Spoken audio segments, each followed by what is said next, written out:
Matua, Changa, Sianyolo.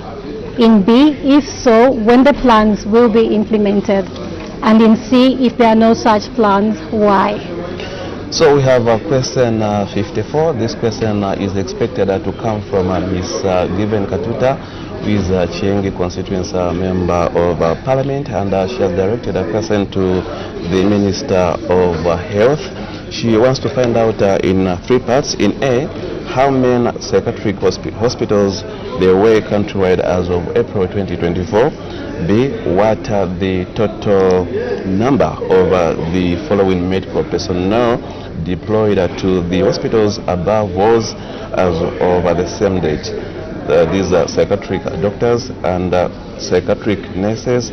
And C, what measures the government is taking to ensure that psychiatric medicines are made available in all health facilities countrywide?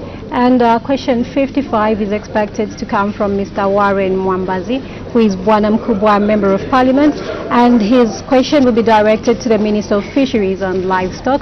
In A, he wants to know whether the government has any plans to conduct a countrywide animal restocking the following loss of animals during the anthrax outbreak that occurred in November 2023. In B, if so, when the plans will be implemented. In C, what the estimated cost of the exercise is. And in D, what breed of animals will be availed for restocking. So we also have a question 56, which is coming from Mr. Anton Kasandwe, Bangwayolo Constituency Member of Parliament. He has directed this question to the Minister of Labour and Social Security. He wants to find out in A, why construction of the Samfia International Convention Center in Samfia District has stalled, and B, at what level of completion in percentage terms the project was as of April 2024. And we also have question number 57, which is expected to come from Mr. Wesley Kolala, who is Lufuwu Member of Parliament, and his question will be directed to the Minister of Commerce, Trade and Industry, on what measures the government is taking to facilitate the reduction of prices of the following essential commodities. But just now, the presiding officer's procession is making its way to the chamber. We take you to the floor of the House. Good morning. Honorable members of Parliament, Mr. Speaker.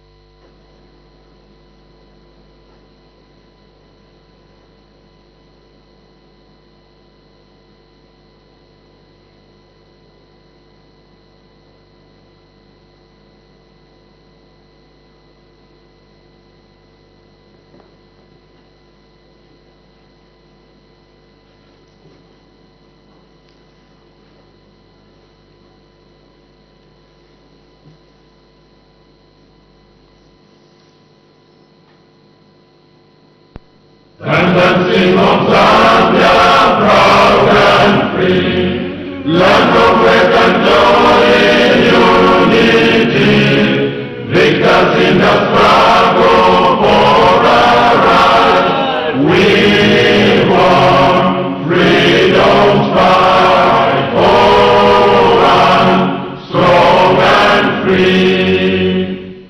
Africa is our own motherland, fashioned with and blessed by those to blend. Let us all our people join as one, brothers under the sun. Oh, one, strong and free. One land and one nation is our cry. Dignity and peace in Zambia's sky, like a noble eagle in its flight. Zambia, praise to thee, oh one, strong and free. Praise be to God, praise be, bless our great land.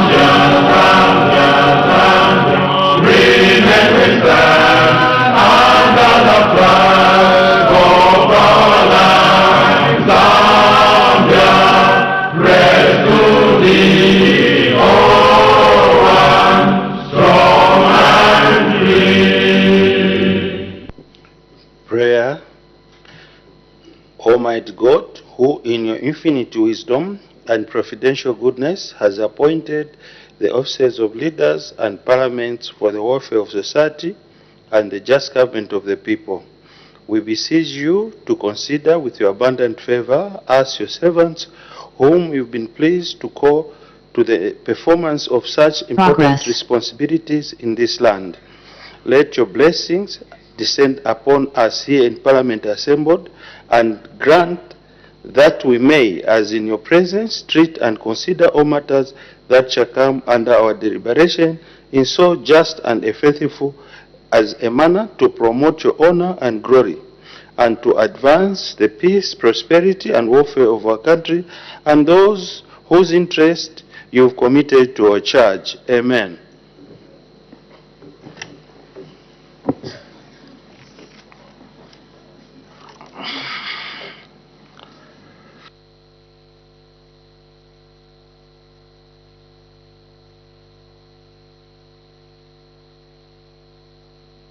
Once again, thank you for still being with us on Parliament Television. Bells are ringing, which signifies that a quorum has not yet been constituted.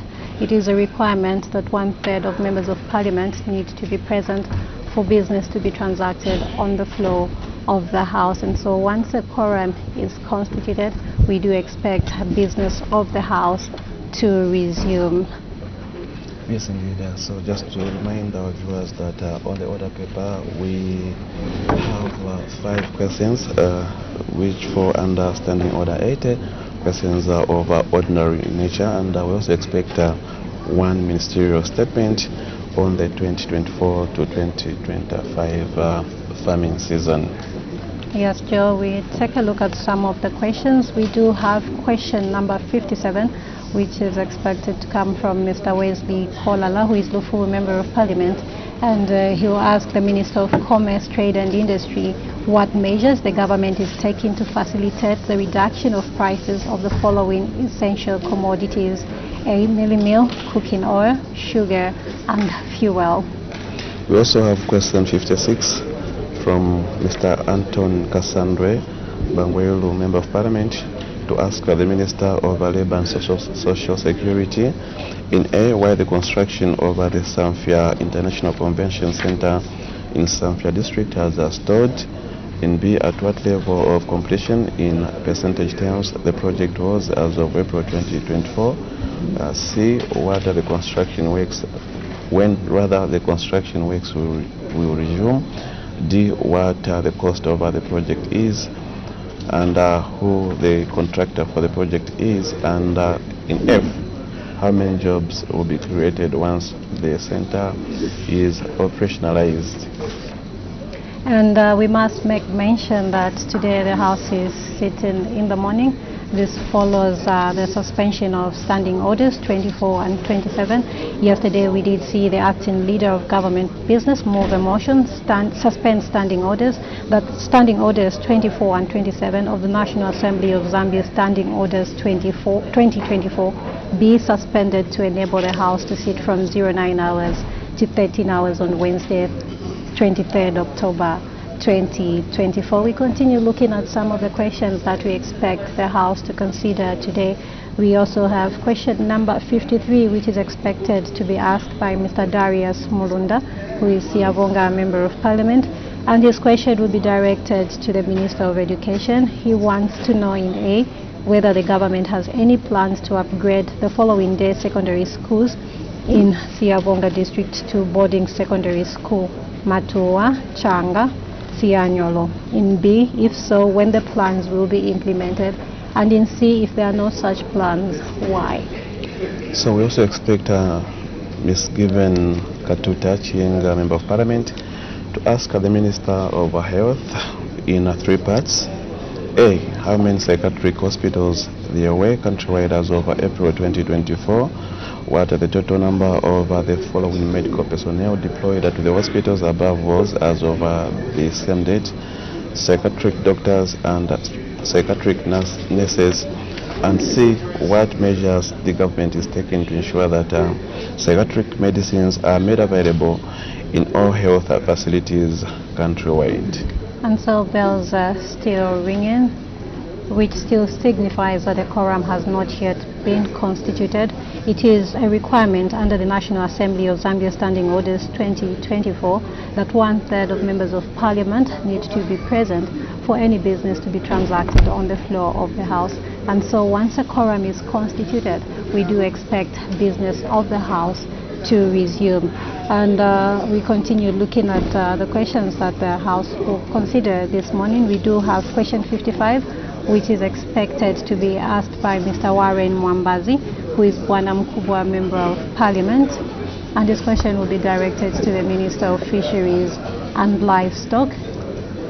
He wants to know whether the government has any plans to conduct a countrywide animal restocking exercise following the loss of animals during the anthrax outbreak that occurred in November 2023. In B, if so, when the plans will be implemented. In C, what the estimated cost of the exercise is. And in D, what breed of animals will be availed for restocking. Indeed, so those are the 5 questions that we expect the House to consider earlier. As I did mention that maybe the viewers might be wondering why we are sitting in the morning. So yesterday, the acting leader of a government business did move a motion that Standing Orders 24 and 27 over the National Assembly of Zambia Standing Orders 2024 be suspended to enable the House to sit from 09 hours to 13 hours on Wednesday, which is today, 23rd October 2024. And so we also expect the Minister of Agriculture to render a ministerial statement, and that's on the 2024 to 2025 farming season. And just in case you'd like to get more information about the National Assembly of Zambia, you can visit www.parliament.gov.zm. Yes, indeed, and we also invite you to follow the proceedings either on our Parliament radio or visit our Facebook page, which is the National Assembly of Zambia. If you haven't yet liked the page, we urge you to do so that you are able to follow the proceedings wherever you are. And so bells are still ringing, which signifies that a quorum has not yet been constituted. It is a requirement under the National Assembly of Zambia Standing Orders 2024 that 1/3 of members of Parliament need to be present for business to be transacted on the floor of the House. So once a quorum is constituted, we expect business of the House to resume. And today we do expect 1 ministerial statement, and we also expect the House to consider 5 questions for oral answer under Standing Order 80. We also expect announcements if there will be any urgent matter without notice. Maybe for those who've just joined us, we'll be able to run you through some of the questions that we expect to be considered on the floor of the House today. We have question 53 from Mr. Darius Mulunda, Siavunga Member of Parliament, to ask the Minister of Education whether the government has any plans to upgrade the following day secondary schools in Siavunga district to boarding secondary schools. These are Matua, Changa, and Sianyolo. In B, if so, when the plans will be implemented, and C, if there are no such plans, why? We have question 54, which will come from which is expected to be asked by Ms. Given Katuta, Chiengi Member of Parliament. And this question will be directed to the Minister of Health. In A, she wants to know how many psychiatric hospitals there were countrywide as of April 2024. In B, what the total number of the following medical personnel deployed to the hospitals above was as of the same date: psychiatric doctors and psychiatric nurses. And in C, what measures the government is taking to ensure that psychiatric medicines are made available in all health facilities countrywide. And so, like we've been mentioning, we do expect business of the House to resume once a quorum is constituted. It is a requirement that 1/3 of members of Parliament need to be present for business to be transacted on the floor of the House. And just now, those are live pictures coming from the chamber here at Parliament buildings.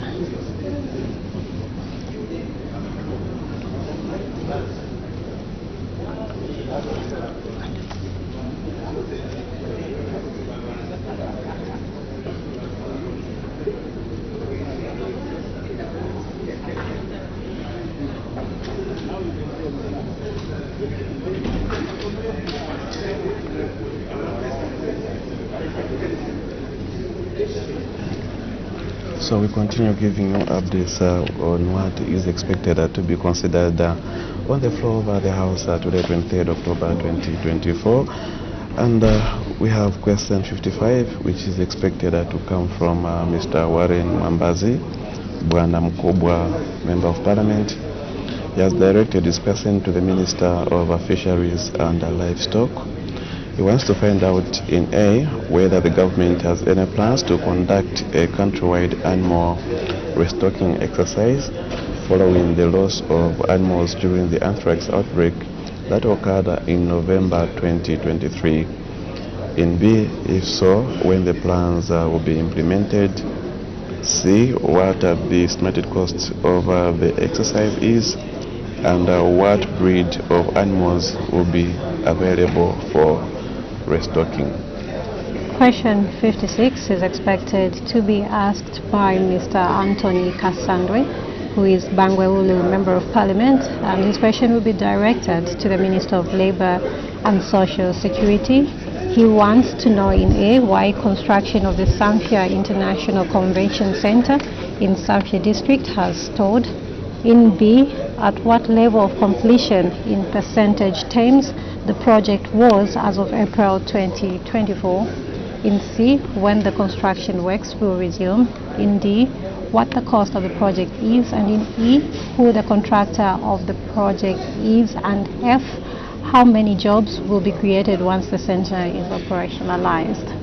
So we have question 57, which is expected to come from Mr. Wesley Kolala, the full Member of Parliament, to ask the Minister of Commerce and Trade and Industry what measures the government is taking to facilitate the reduction of prices of the following essential commodities. These are mealie meal, cooking oil, sugar, and fuel. And so live pictures coming to you from the floor of the House. Once a quorum is constituted, we do expect business to resume. It is a requirement that 1/3 of members of Parliament need to be present for business to be transacted on the floor of the House, and this is under the National Assembly of Zambia Standing Orders 2024. So just now we treat you to the live pictures coming from the chamber. Good morning.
Order. Honorable members, as you may be aware, the House convened on Tuesday, 15th October 2024 to attend urgent business in accordance with Standing Orders 166-4 In this regard, I wish to inform that the House Business Committee met on Thursday, 17th October 2024, and resolved that the House will not sit on Friday, 25th October 2024, but will instead sit on Tuesday, 29th October 2024, to consider any outstanding urgent business. I thank you.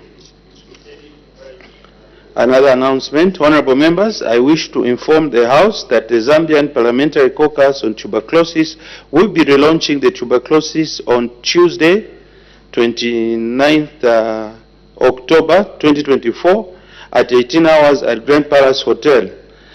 The Honorable Madam First Deputy Speaker will grace the occasion. Honorable members who are interested in joining the Zambian Parliamentary Tuberculosis Caucus are invited to attend the relaunch on voluntary basis. I urge all honorable members to give support to this important event. I thank you.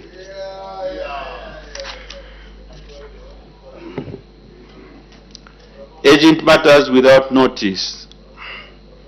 The honorable member for Mpika. Thank you, Mr. Speaker.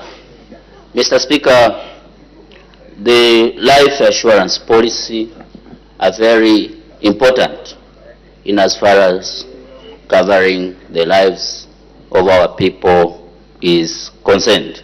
However, Mr. Speaker, it is an individual's option to apply for the life assurance policy.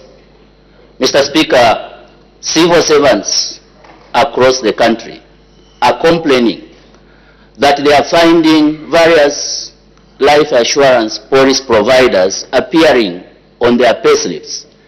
Money is being deducted for policies that they have not applied for. And top on the list of the culprits is ZISC. ZISC is deducting money from civil servants for policies that they have not applied for. I therefore direct this urgent matter without notice at the acting leader of government business in the House, and I seek your serious indulgence, Mr. Speaker. Thank you. Honorable member, I wish to direct you that you put in a question to the relevant ministry, and it will be addressed accordingly. I thank you. Next, honorable member for Wengwa. Thank you, Honorable Mr. Speaker. Mr. Speaker, the urgent matter I wish to raise is directed at the Minister of Water Development and Sanitation in his absence. May you repeat, honorable member? Thank you, Honorable Mr. Speaker. Mr. Speaker, the urgent matter I wish to raise this morning is directed at the Minister of Water Development, but for he is not present in the House, I want to direct it to the leader of a government business this morning. You may proceed. Thank you very much. Honorable Mr. Speaker, animals in Monze district, in particular Wengwa constituents, are running out of water, and as I'm speaking right now, we have lost so far a number of animals due to due to insufficient water in the constituents. A number of dams are bleached during the time of floods, and right now not even a single dam. And imagine Monze district has got the highest number of cattle in this country, and not even a single dam has been constructed. And right now there is only one dam which has been rehabilitated using CDF fund. The ministry has not done anything in the constituents from the time all the dams were bleached. Now I want to find out the reason why dams which were bleached during the time of floods, and to construct new dams, the reason why that kind of job is not actualized right now before the next rain season, so that next year we do not face this crisis which we are in today. Thank you very much, Honorable Mr. Speaker. Thank you, honorable member. I think government is already aware of issues to do with scarcity of water, and all the Zambians, we are aware. However, you can still put in a question, and the relevant minister will update the House. But the country is already aware. Everyone, if you are Zambian, you should be aware that due to drought, we're experiencing huge scarcity of water countrywide. Next, Honorable Member for Luansenshe. Thank you so much, Mr. Speaker. The urgent matter of important that I'm trying to raise is directed at the Ministry of Information and Broadcasting. Mr. Speaker, as you may to know that information is very, very critical in decision making. Today is almost the 4th or 5th day where ZNBC, that is TV1 and TV2, are not broadcasting due to some issues that the people of Luansenshe constituency, the people of Ruingu, the people of Zambia at large should know, because this is a critical period where we are celebrating our independence, where people should be given updates on what is happening, the peace that the country is enjoying. And at the same time, this is rain season where farmers are expected to be guided in terms of weather, how this rain season is going to be. In other words, it's a national broadcaster which always give update where politics are being done and other things. So my matter is to find out from the Minister of Information, why is he keeping quiet? Why ZNBC TV1, TV2 is not broadcasting and provide information to the Zambian people? I need your serious guidance, Mr. Speaker. Thank you.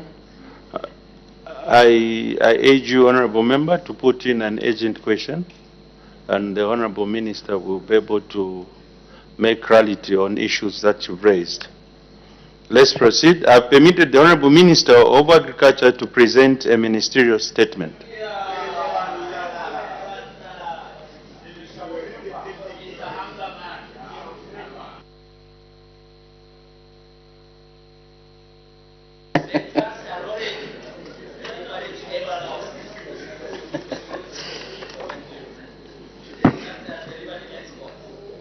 Mr. Speaker, I wish to thank you for according me this opportunity to update the House on topical issues pertinent to the agricultural sector.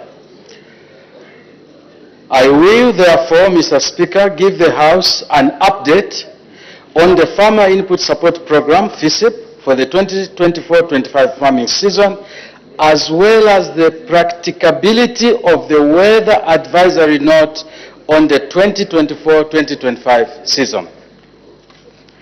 Mr. Speaker, the government, through the Ministry of Agriculture, has been implementing the Farmer Input Support Program since 2002 with the aim of providing subsidized inputs to small-scale farmers. This is in order to ensure food and income security at household level. Mr. Speaker, the Farmer Input Support Program for the 2024-25 season has targeted the usual 1,024,434 farmers, and the program will be implemented using two modalities, that is, the direct input supply and the electronic voucher system. The DIS will target, Mr. Speaker, 285,168 farmers in 42 districts, while the e-voucher will target 739,266 beneficiaries in 74 districts countrywide. Further, training on the FISIP modalities for the season by the Ministry of Agriculture staff and agro dealers commenced on the 26th of August 2024. It is worth stating that so far the Ministry has conducted 4 sessions of each of the categories, and this is ongoing.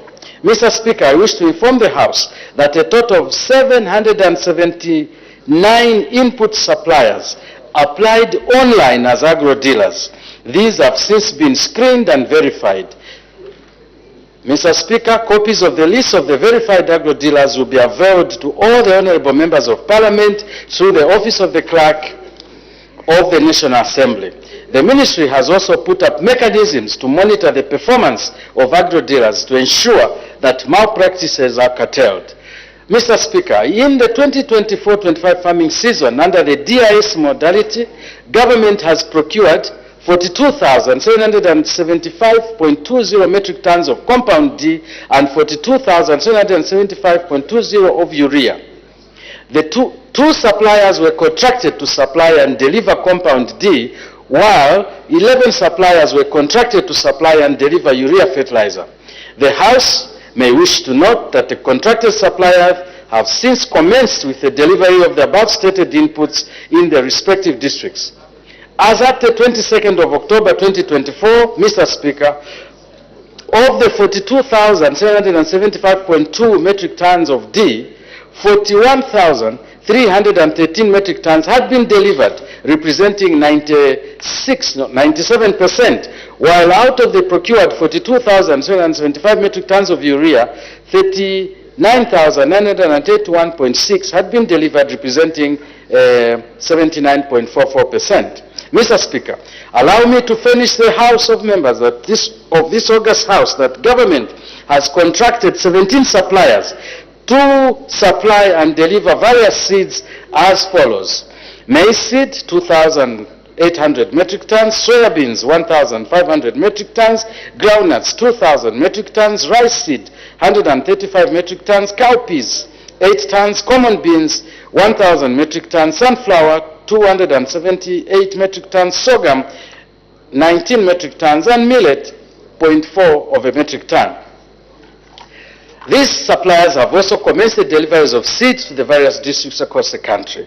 Mr. Speaker, in accordance with the released rainfall forecast, Zambia is expected to transition from the current El Nino Southern Oscillation and so to a weak La Nina phase during the 2024 rainfall season. We have been guided that the transition is likely to influence Zambia's rainfall pattern, resulting in normal to above normal rainfall in most parts of the country, particularly in the following provinces: the Northwestern Province, Western, Southern, Lusaka, Central, Copperbelt, Southern districts of Eastern, Muchinga, Northern, and Wapula provinces. Mr. Speaker, I therefore wish to alert, now this is important, Mr. Speaker, because this is the applicability of what our friends tell us. We are now turning it into agriculture. Mr. Speaker, I therefore wish to alert the farmers and the nation at large of the anticipated effects of the normal to above normal rainfall on our agriculture sector for 2024-25 rainfall season. This phenomenon may trigger extreme events, including flash floods, resulting in the resurgence of pests and diseases, damage and displacement of communities' infrastructure. In order to mitigate these risks, it is essential that we implement proactive measures. The Ministry of Agriculture is therefore strongly advocating for early planting in susceptible regions. And these are Southern, Central, Western, Northwestern, Copperbelt, Wapula, parts of Eastern, parts of Muchinga, and parts of Northern Province. Farmers in these areas should be encouraged to plant early. Furthermore, farmers in these areas are urged to ensure optimal field preparation, incorporating effective drainage system to minimize waterlogging and potential crop damage. The House might wish to know that if we do not take care of our fields, we will have serious implications on our crop.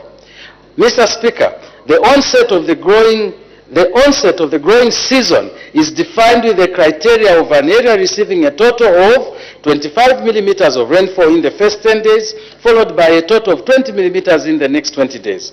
Therefore, Mr. Speaker, fields should be well prepared and well drained to minimize waterlogging. Additionally, farmers are urged to be well prepared in terms of inputs and availability of implements. Mr. Speaker, I'm pleased to report that government, through the Ministry of Agriculture, has taken proactive steps to bolster extension services, ensuring our farmers receive the technical guidance and support they need to thrive nationwide. This initiative includes extension services officers training in all provinces on the delivery of farmer inputs for the 2024-25 farming season, as well as providing the much-needed guidance on the type of inputs to utilize for optimum results. Mr. Speaker, in light of the anticipated rainfall patterns, government urges farmers to diversify their crops according to the specific rainfall forecast for each district and province. In this regard, we recommend that our farmers diversify their crop production to include other climate-resilient crops such as sorghum, cassava, millet, and early maturing legumes, including cowpeas, common beans, and groundnuts. In addition to these measures, Mr. Speaker, farmers should ensure they plant quality certified seed as we implement conservation agriculture practices. And the following, Mr. Speaker, should be checked. Number one, try as much as possible that there is no till or reduced till farming, including in Luano, Mr. Speaker, Luano Valley. Yes, including your valley. There should also be cover cropping. There should be crop rotation. There should be organic mulching. We should practice, Mr. Speaker, integrated pest management.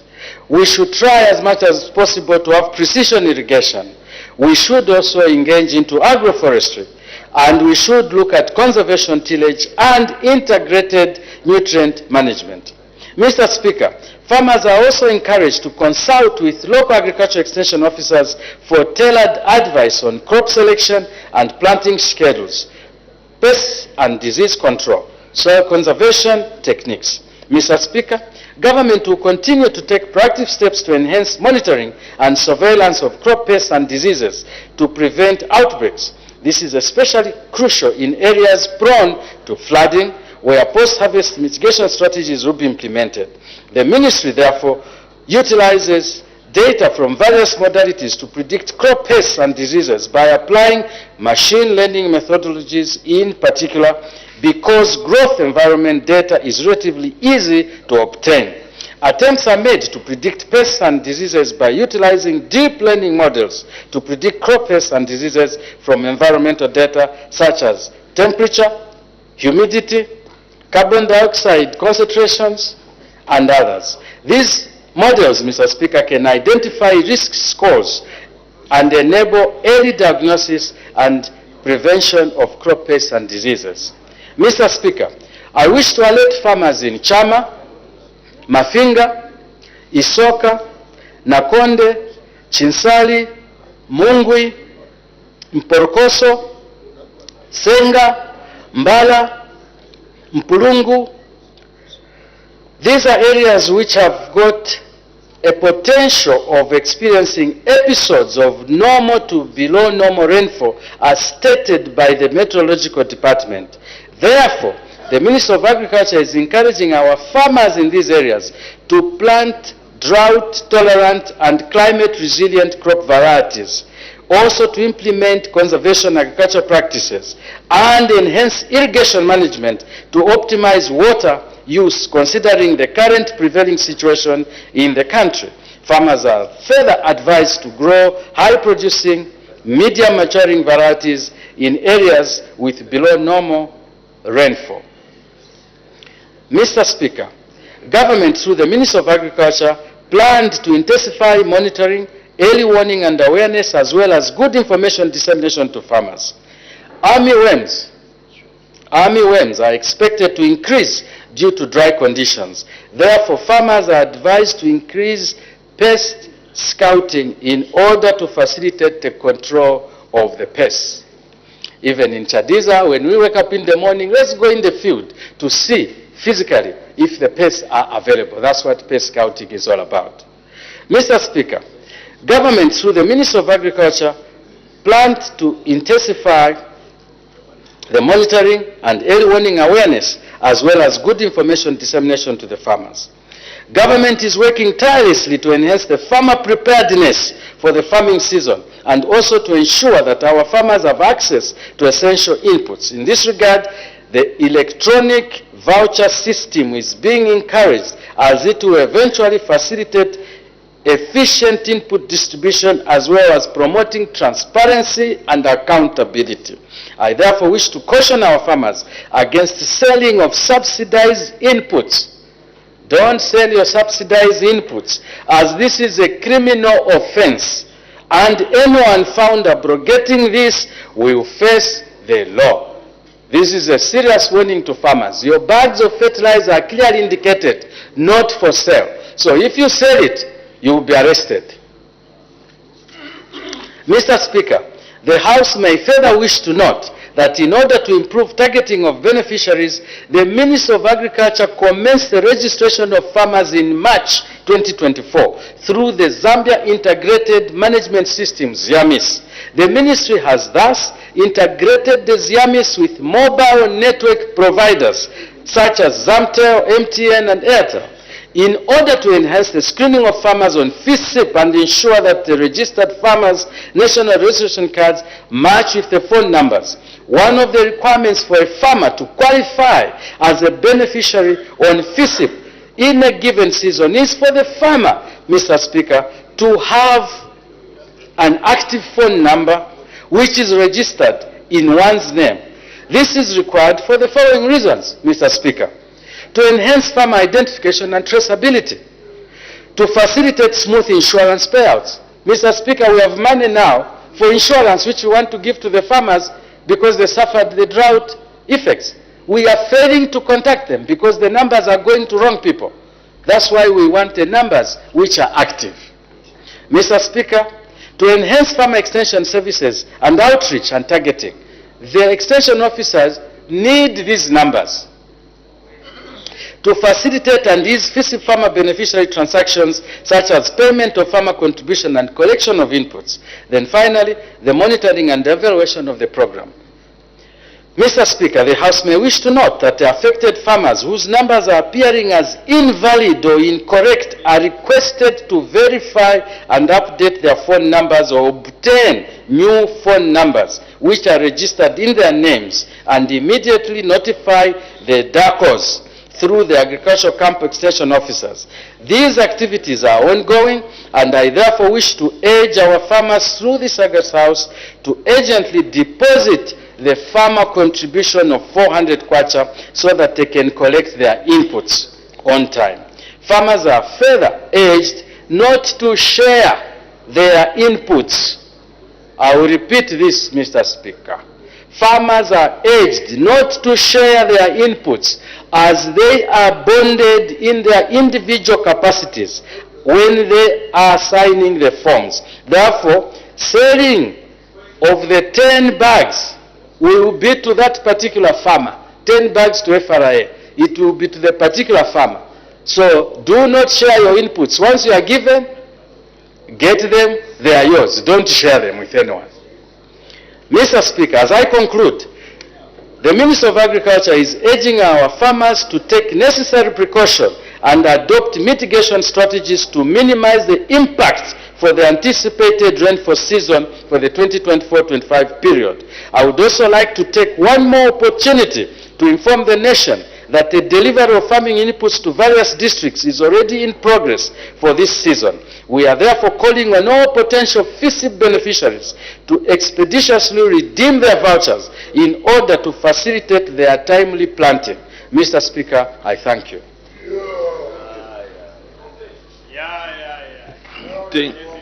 Thank you. Honourable members now are free to ask questions on points of clarification on the ministerial statement presented by the Honourable Minister of Agriculture. Order. The Honourable Member from Pika, let's avoid debating while he's seated. The Honourable Member for Isoka. Thank you, Mr. Speaker. Honourable Minister, you have indicated that Isoka is one of the constituencies or districts which is going to have normal or abnormal rainfall. With the number of FISIP beneficiaries in Isoka.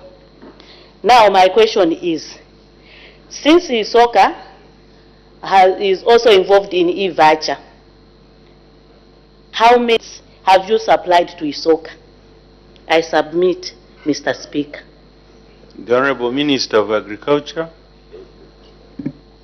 Thank you, Mr. Speaker. Just to correct, Isoka is one of those districts which is going to have normal to below normal rainfall, not abnormal. The regions in Muchinga, Luapula, and Northern Province, with certain parts of Eastern Province, the regions there are going to have normal to below normal rainfall. And therefore, the message here is that plant early. Now, when we give a statement like that, as Minister of Agriculture, I do not just look at FISIP, I look at the entire farming community in Zambia. Therefore, our guidance is the seed which we give has the factors which we have. But I'm talking to those who are not on FISIP. Buy early maturing seed, buy drought-resistant seed, which are available in our country. Zambia is the largest exporter of seed in Africa. All the types of seed we have. Just buy the right seed. I thank you.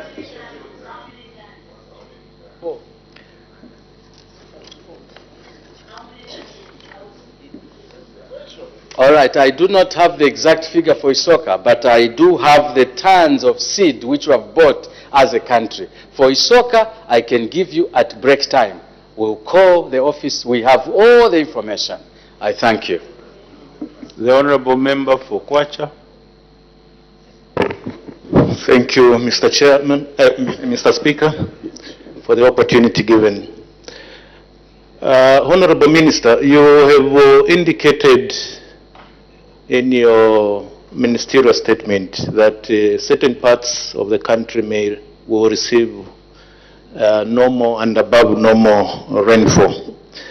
And this time around we are talking of October. We are almost concluding the month, but we have not seen a vigorous approach from the ministry to deliver the inputs, fertilizer and seeds to most parts of the country. So I want to find out when exactly do you intend to move in and start vigorous distribution of inputs to abate challenges that farmers face to access these inputs during the time when it's heavily raining. I thank you, Mr. Speaker. The Honorable Minister of Agriculture.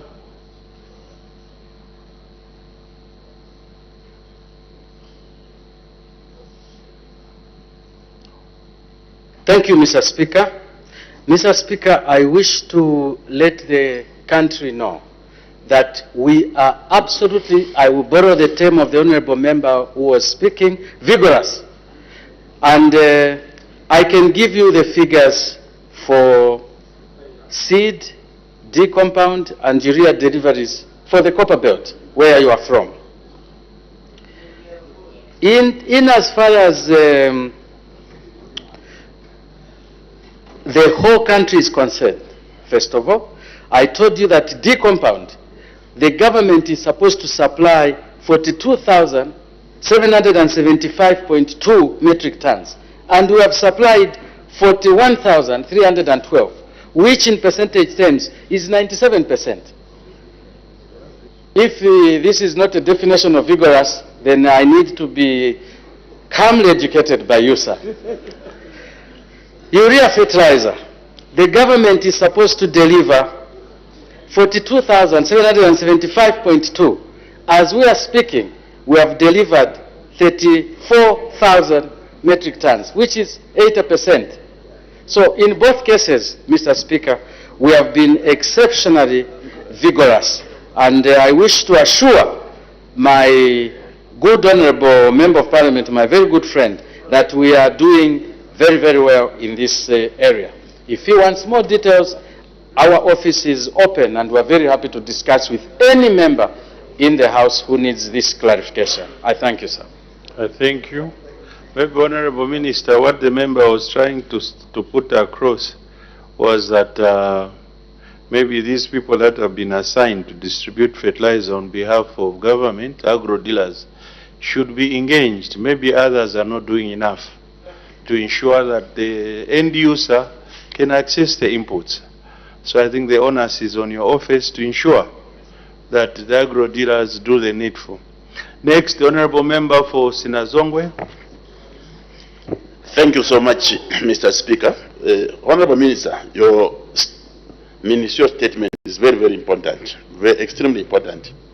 Now, I wanted to find out from you, Honorable Minister, whether there are already plans to have this ministerial statement reach out to every corner of our country through our community radio stations. Are there already plans for the ministry to take this ministerial statement in all our community radio stations so that an ordinary farmer can get adequate and accurate information? I submit, Mr. Speaker. The Honorable Minister of Agriculture. Thank you, Honorable Mr. Speaker, and I wish to thank the Honorable for that point. This statement, immediately we release it here, it will be public information. I would encourage the Honorable members to get a copy and also help us disseminate. But I take note of what the Honorable member have said, sir, and I will make sure that we send this statement to all the PACOs so that they can go and give it to the radio stations in the different parts of the country. I will definitely do that. Thank you, sir. Thank you. The Honorable Member for Chipiri. Thank you, Mr. Speaker. Honorable Minister, last season's distribution of Farm Input Support Program was very biased, to say the least. Now, looking at the current pattern, rain pattern, how have you done this year in your distribution so that Zambia can be food secure? Yeah. Thank you. A question. The Honorable Minister of Agriculture. The figure of beneficiaries in the country has never been changed. We, as UPND, continued with the figures which were there even under the PF. And this is 1,024,434 farmers. I'm happy that the Minister of Agriculture then is here, direct opposite me. He knows about this figure. Secondly, there has been no deliberate change of these figures. The weather is an interesting phenomenon. Mr. Speaker, last year, the rainfall pattern was good in the northern parts of Zambia and poor in the southern parts of Zambia. No one needs to explain that. We all saw it. Here we are this year. The weather is going to be poor in the northern parts of Zambia, but very good in the southern parts of Zambia. A complete change. And this is not figures which we have come about with ourselves. They were actually figures given to us by the Honorable Member responsible for climate issues. And it is a fact that we will have, as I was answering to the Honorable Member for Isoka, average and below average rain out there. It's raining heavily right now. We have got colleagues in those areas and they're telling us that it's raining. Yesterday it was raining heavily in Wapula, raining heavily in parts of northern, but that rain is going to be short-lived. The message we should take from what I've said is to plant early. So the Ministry of Green Economy comes and tells us about the weather. The Minister of Agriculture applies that information on what farmers should do. That's the most important part we should get from what I was doing this morning, to plant early and to plant the right seed. So we are not going to vary the figures. If that was the question, exactly the same quantity of fertilizer that went to the northern parts and southern parts, eastern and western parts of Zambia and central parts of Zambia, they have remained static. They are the same. I thank you. The Honorable Member for Wengwa. Thank you very much, Honorable Mr. Speaker. Minister, thank you very much for your statement. Minister. Honorable Member, you don't know our rules that you can't raise the point of order on a ministerial statement.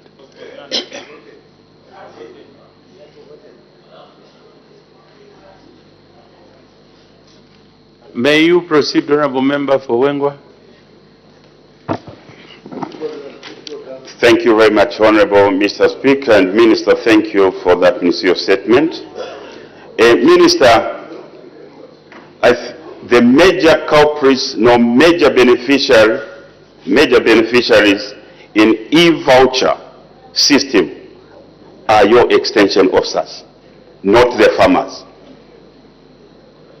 All this what is happening, all the misunderstandings, all the negative statements coming out on the ground, it is as a result of the majority extension officers that they are the ones involved in this very big scam of mismanaging the fertilizer, not the inputs. Minister, now I know you are in the process of cleaning the system. And as we are cleaning the system as a ministry, don't you think that it is now the right time not to involve the agriculture extension officers in the cleaning system, to bring other agencies, maybe, or even OP, also the DC, to help to identify the beneficiaries of the inputs? Because if we continue with the status quo, the same people who produced the data which is not clean, they will again reproduce the same data. So is it not fair for us as a country now to involve maybe other ministries or other offices like the office of the DC, the OP, DEC, so that we clean the system properly? Because already farmers are taught to bring other members instead of themselves. When they are not found in the system, they are told, no, go back and bring another person. So why can't we remove those people? Because we know they are the major culprit, and every time they hear about e-voucher, they start salivating. So what is your take on that one, Minister? Thank you very much. The Honorable Minister of Agriculture. Mr. Speaker, I thank you, and I wish to most sincerely thank Honorable Michero for that position. Mr. Speaker, this is a serious problem, and I would like, honestly, all the members in this House to assist us in this particular issue. We, as your Minister of Agriculture, have now the whole list, and I'm going to give each and every member the list of all the agro dealers in your area and all the farmers. It's a big document like this. Now, we are saying continuously, right now as I'm speaking, out of the 1,024,000 farmers, we have verified close to 800,000 farmers. Where are the other 200? We found that they were not there. They were simply not there. But we want to give farmers these inputs. And this is where members of this August House, and indeed, as you said, the OP and the DCs, should help to list new and genuine members. Mr. Speaker, sometimes the honorable members in this House, they come and say, we have identified this is a problem, this is a problem. I say, give me the name, I get rid of these people. Yes, the one laughing is a victim of that. He's failed to come and to give me the name of someone so that I get rid of these people. But I'm not discussing that. The issue, Mr. Speaker, is the point which Honorable Michero has raised is important. I am asking the House to help us in coming up with names of farmers to replace the ones whom we have finally caught up with, and they are no longer on the list. People are failing to go and get their inputs. For the first time, we have inputs everywhere, and we are asking people to come and get their inputs. For the first time. Why? Because we have sieved out a lot of crooked farmers. Those who would think they can come with a document and he has got his children, his wives, his uncles, his what, etc. They are now caught out. So, members, honorable members of parliament, assist. Here is a chance for you to identify genuine farmers and give us the genuine farmers. We put them on the list. Otherwise, we will have a year, we will cross over into next year with fertilizer and people haven't gotten it, which will be very unfortunate. So I thank you. I've taken your guidance. OP, we're already working with them. DCs, we're already working with them, but we will enhance that position because we're asking people to come and get fertilizer. They are not coming. Everywhere, without exception. I thank you. The Honorable Member for Milenge. Minister, thank you for your answers, and I listened tentatively. You know, the redeeming of agriculture inputs in Milenge is quite slow, owing to the fact that the Food Reserve Agency is still holding on to the supplies they did. Taking advantage of the interface I have with you, when is FRA paying the farmers in Milenge? And I believe the situation is the same elsewhere. Thank you. The Honorable Minister of Agriculture.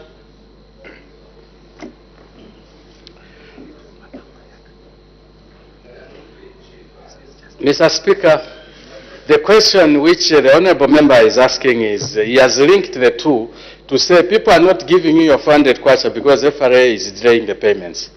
I am working very hard with the Minister of Finance to make sure that farmers are paid in total. And so far, there's been some positive reaction. I am expecting about close to 1 billion kwacha from the Minister of Finance, hopefully to come this week or next week. Once that comes, all the farmers in this country will be paid. I can only pray that I'm paid as quickly as possible.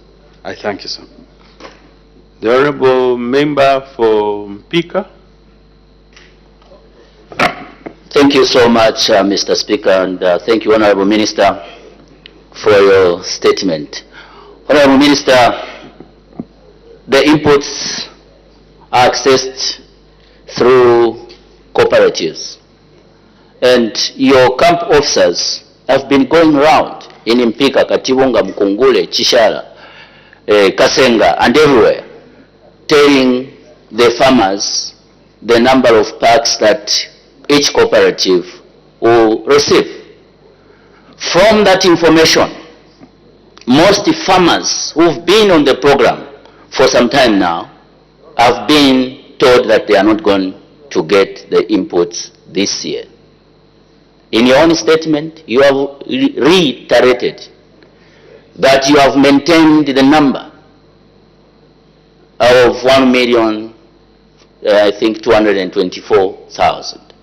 However, the information on the ground is that some farmers have been removed from the program. This information has been delivered by your own camp officers. Through this platform, Honorable Minister of Agriculture, can you confidently tell the farmers out there if you have removed some from the program? Thank you, Mr. Speaker.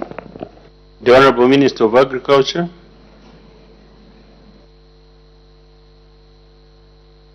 Thank you, Mr. Speaker. Now I'm breathing well, my dear Honorable Member for Chipiri. Mr. Speaker, first of all, let me assist the Honorable Member from Mpika with the correct figure. May you write it down, Honorable Member. The figure is 1,024,434. 1,024,434 farmers under FISEP. Yes.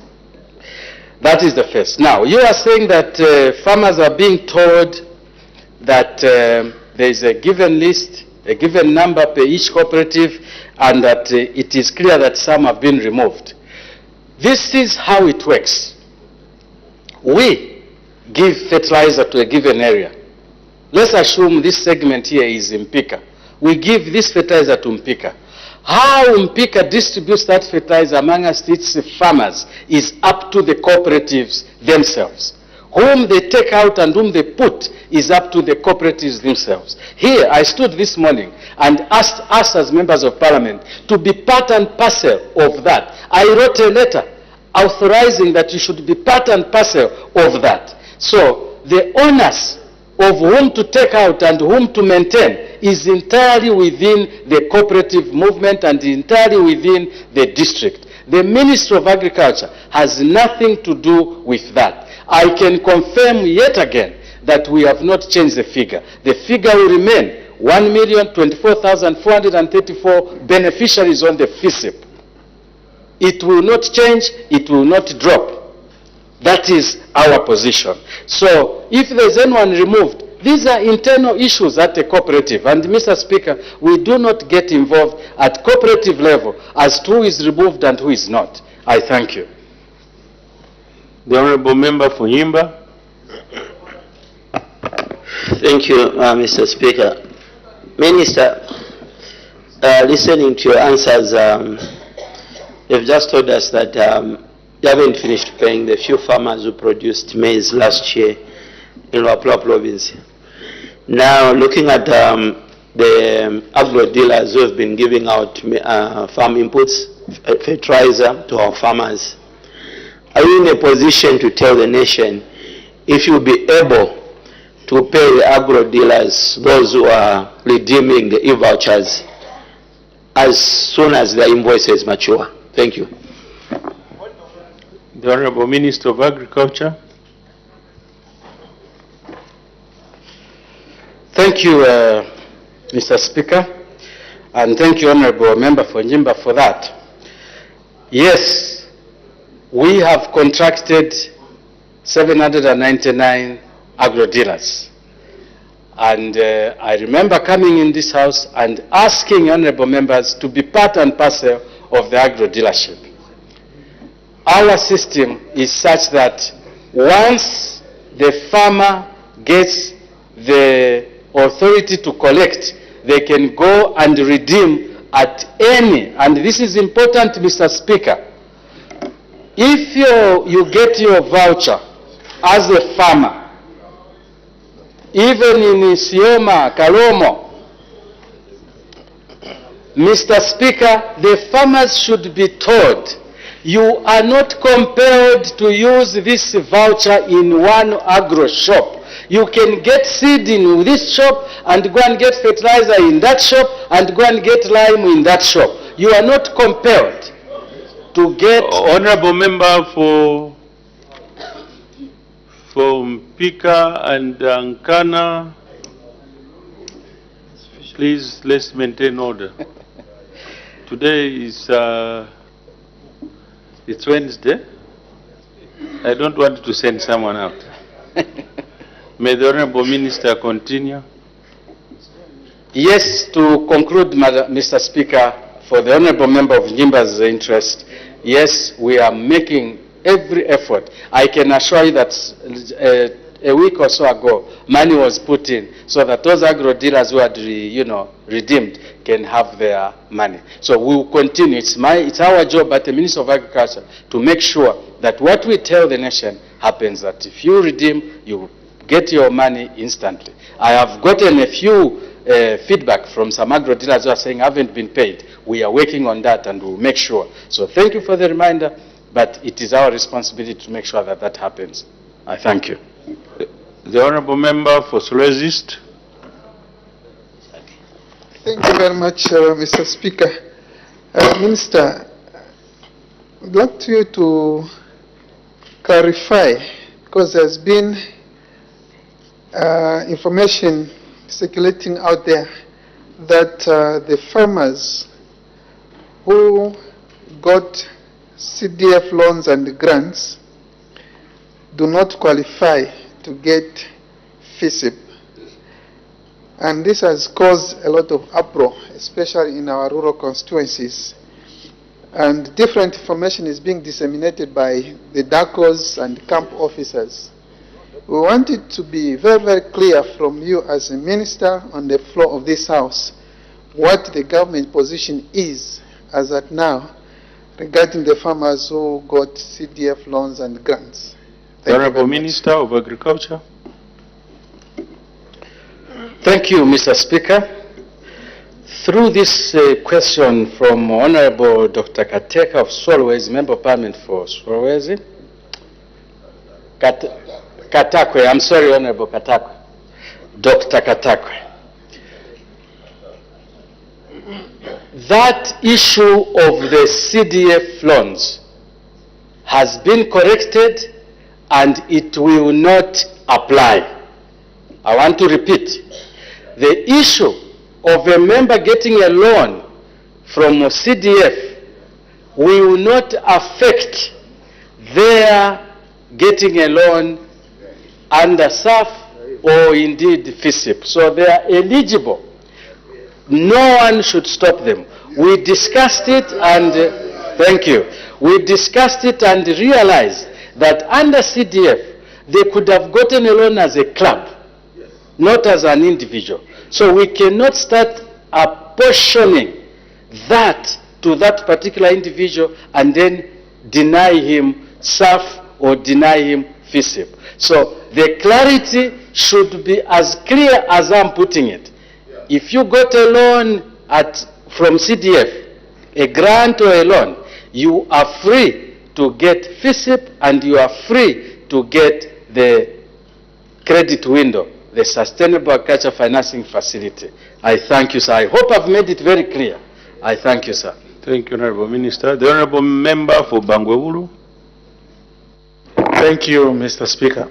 Honorable Minister, it is a fact that some cooperatives for the past 2 years have not received this farm support input.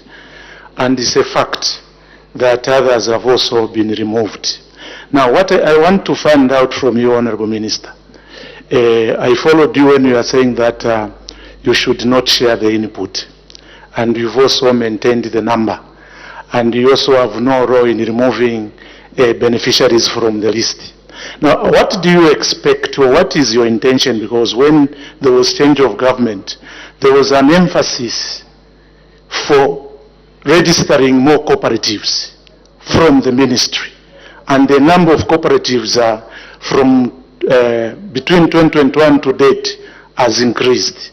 And you have maintained the same number of packs.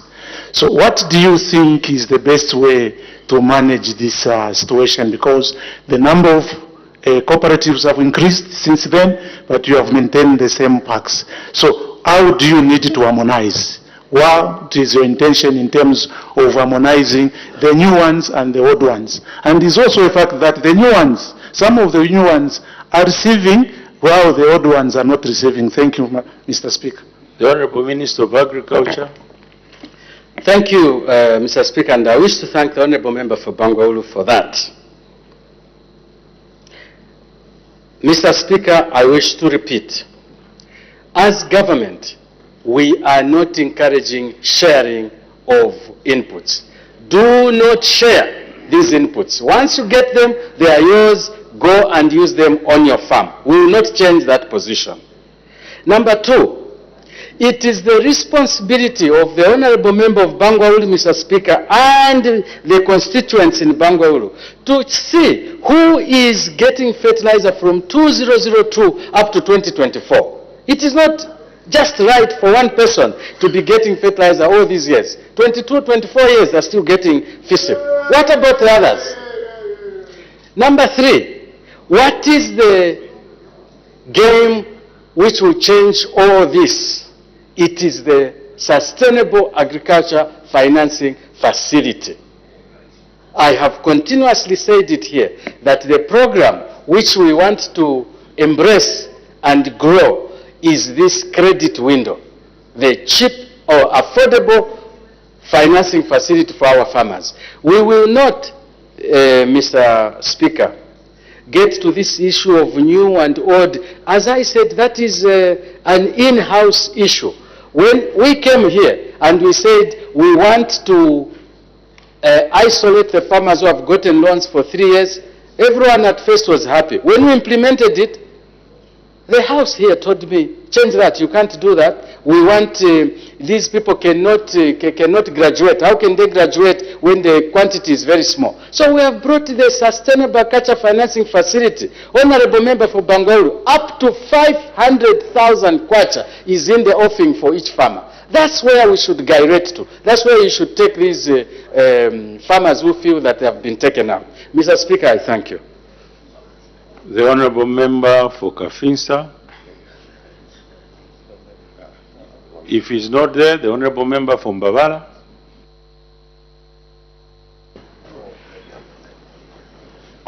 Thank you, our hardworking Minister of Agriculture. That's wonderful news to our farmers that for the first time in the last, this is 13 years, farmers have received their inputs in October. So congratulations, well done, Honorable Minister. Job well done. They are swiping right now in Choma and Mbabala. Yeah. Yes. Now, Honorable Minister, what I would like to follow up is the issue of the agricultural credit window, because I've got a lot of interest from my farmers who want to expand their agriculture based on the fact that they want to go on that program. And what mechanisms can you help us to ensure that we can recruit as many farmers as possible on the agricultural credit window by having the right materials in terms of recruitment forms and the communication brochures and stuff like that that we can give out to our farmers to say, contact this person so that the program can move in that kind of direction. I've got a lot of inquiry in that area, and our farmers want to do big once more in 2024-2025 season. Thank you. The Honorable Minister of Agriculture. Mr. Speaker, thank you, and I wish to thank the Honourable Member from Mbabala for his kind words. It's nice sometimes to encourage us with that type of word. I have heard what the Honourable Member have said. Sometimes it is good to listen very carefully and implement what people, are suggesting. We are promoting this through our National Agricultural Information Systems. We are promoting this through radios, but I hear you on brochures, and I think you are saying to us, enhance the communication. The SAF is a good way to go, and I think we will try to work. We even have cooperating partners who are trying to assist us in terms of communication so that we can enhance it. So, Mr. Speaker, I think I wouldn't like to comment much, but to say I hear and I appreciate what the Honourable Member from Mbabala said. I will discuss it with my colleagues at work so that we see how we can enhance the communication. It's not the first time I've been told that your communication in this area is poor. So we will work on it. I thank you, sir. Thank you. Next, questions for oral answer, understanding orders 80. The Honourable Member for Siavonga. Thank you, Mr. Speaker. Mr. Speaker, your people in Siavonga this morning are asking the Minister of Education question number 53. The Honourable Minister of Education.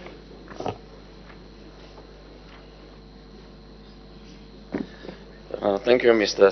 Speaker. Mr. Speaker, Honourable Murunda for Siavonga is asking the Minister of Education, A, whether the government has any plans to upgrade the following day secondary schools in Siavonga district to boarding secondary schools. 1, Matua, Changa, and Tianyo. If so, when the plans will be implemented, and say if there are no such plans, why? Mr. Speaker, I wish to inform the House that A, the government has immediate plans to upgrade Matua and Changa day secondary schools in Siavonga district to boarding secondary schools.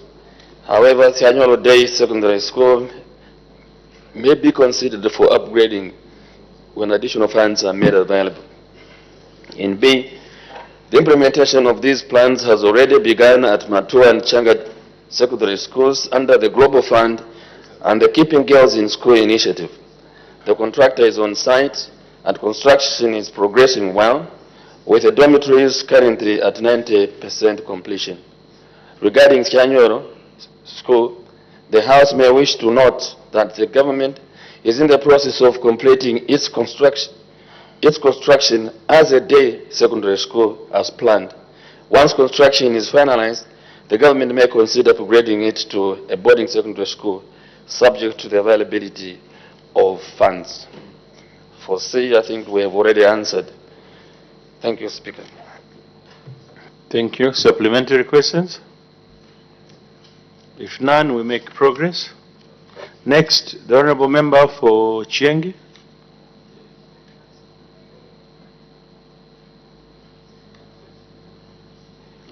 She's not around, the question elapses.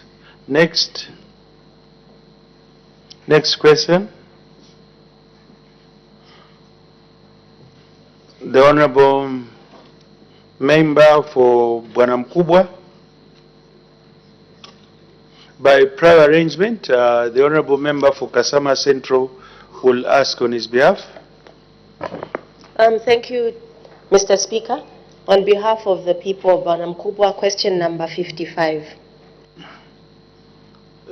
The Acting Minister of Fisheries and Livestock, the Honorable Minister of Agriculture. Thank you, Mr. Speaker. Mr. Speaker, the Honorable Member for Bwana Mkubwa Parliamentary Constituency is asking the government a question in 4 parts. Number 1, whether government has any plans to conduct a countrywide animal restocking exercise following the loss of animals during the anthrax outbreak that occurred in November 2023. And B, if so, when the plans will be implemented. C, what the estimated cost of the exercise is. And finally, D, what breed of animals will be availed for restocking. Mr. Speaker, our responses to the question by the Honourable Member are as follows. A, the Honourable Member may wish to note that the countrywide stocking and restocking exercise is an ongoing government program which started in 2017. Indeed, Mr. Speaker, government has plans both in the immediate, medium and long term to continue with the restocking exercise. For information of the House and the country at large, stocking refers to placing of livestock in areas which are traditionally livestock keeping, while restocking refers to placement of areas which lost livestock due to a number of causes, such as disease outbreaks, including anthrax and other hazards. Further, due to limited financial resources, the stocking and restocking program operates on a pass-on-the-gift model to ensure all eligible citizens benefit from the intervention. In this model, initial beneficiaries are expected to pass on equal numbers of livestock received to another beneficiary at no cost. B, the Honourable Member may wish to note that government is currently carrying out a countrywide stocking and restocking exercise. Placements have been and are being made in all provinces, that is, northern, that is dairy and goats, eastern, beef, cattle and goats, Muchinga, dairy, cattle and goats, south, beef and dairy, cattle plus goats, Lusaka, goats only, Luapula, beef, cattle, pigs and goats, central, goats only, and Copperbelt, dairy, cattle and goats. The number of livestock being placed in 2024 is 780 beef heifers, 25 beef bulls, 96 dairy heifers, 15 dairy bulls, 5,000 goats, and 125 pigs. The Honourable Member, Mr. Speaker, will note that from the placements that have been undertaken, the 2023 anthrax outbreak areas have been covered. These are Western, Southern, Eastern, and Muchinga provinces. Further, the Honourable Member will recall that Bwana Mkubwa constituency is among the beneficiaries of the restocking exercise, where the Ministry has placed 10 dairy heifers, 1 bull in the Kafuri, and 1 bull in the Kafuri resettlement scheme. For C, Mr. Speaker, in 2024, government is expected to spend a total of 26 million kwacha for stocking and restocking exercise, while 27 million kwacha is budgeted for 2025. D, and the final part, Mr. Speaker, the Ministry is placing different livestock breeds in various parts of the country.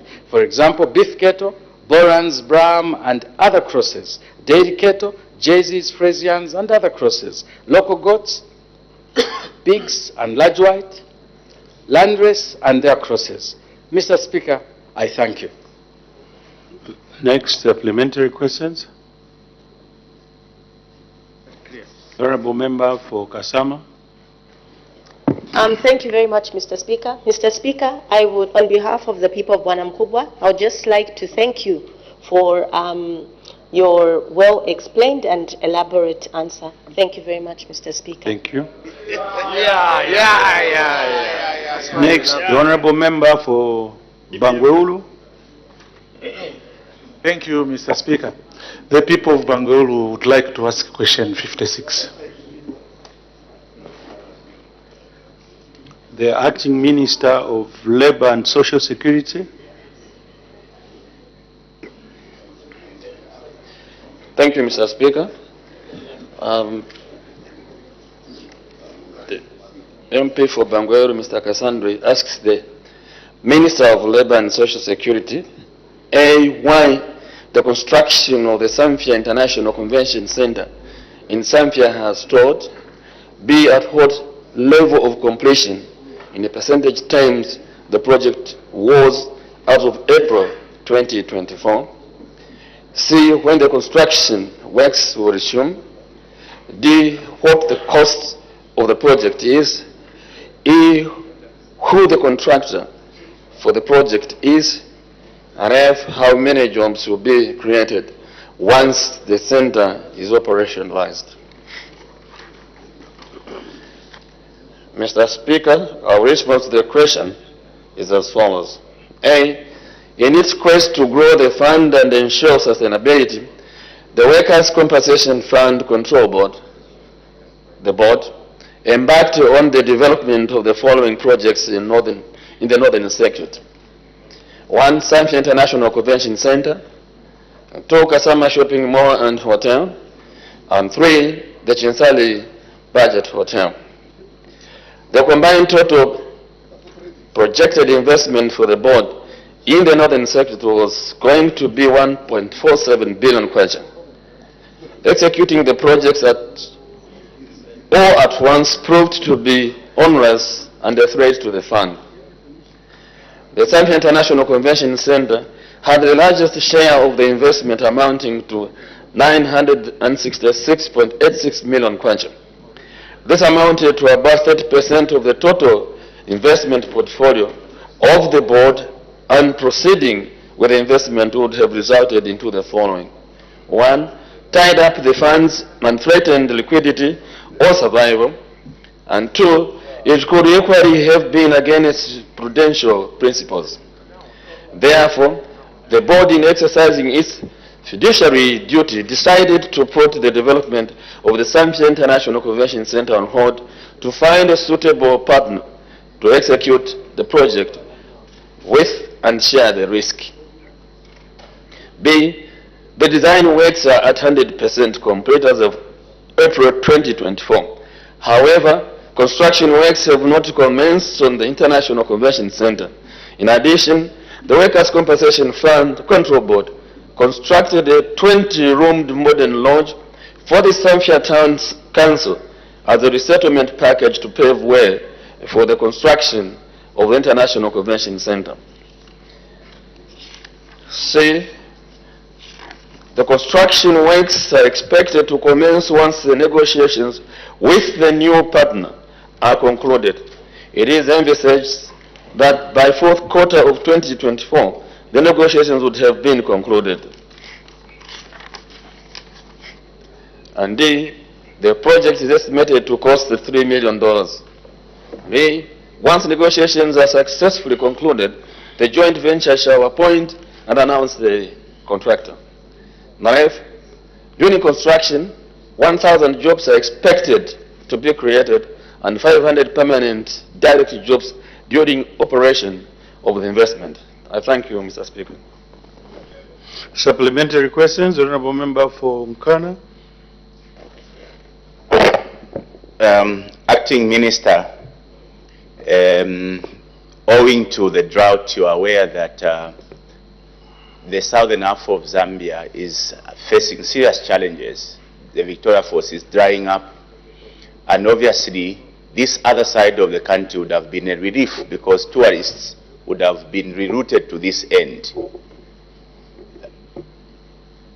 These negotiations with this partner, because you haven't put a time frame,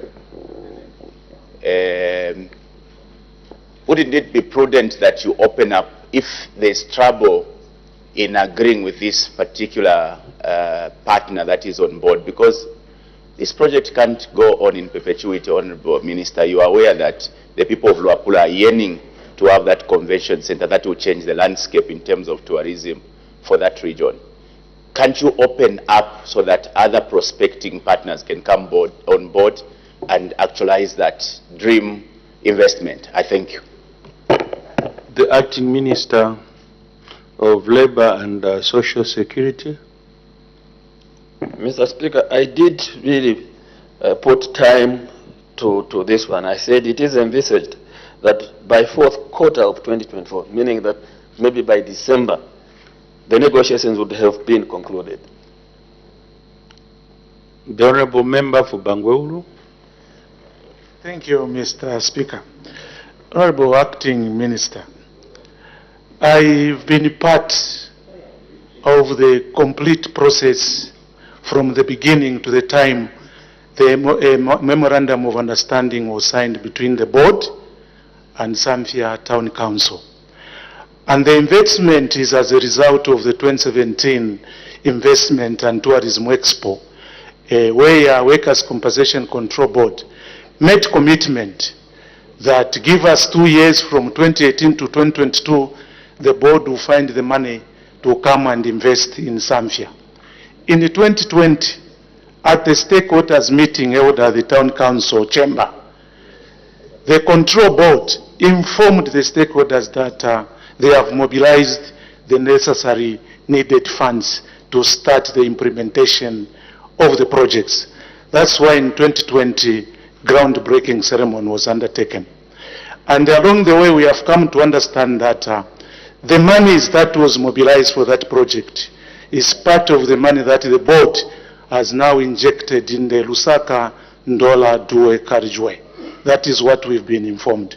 Now, I just want to find out why the government would move the funds from Zambia and invest it elsewhere, because for us, that International Convention Center is a game changer. Thank you, Mr. Speaker.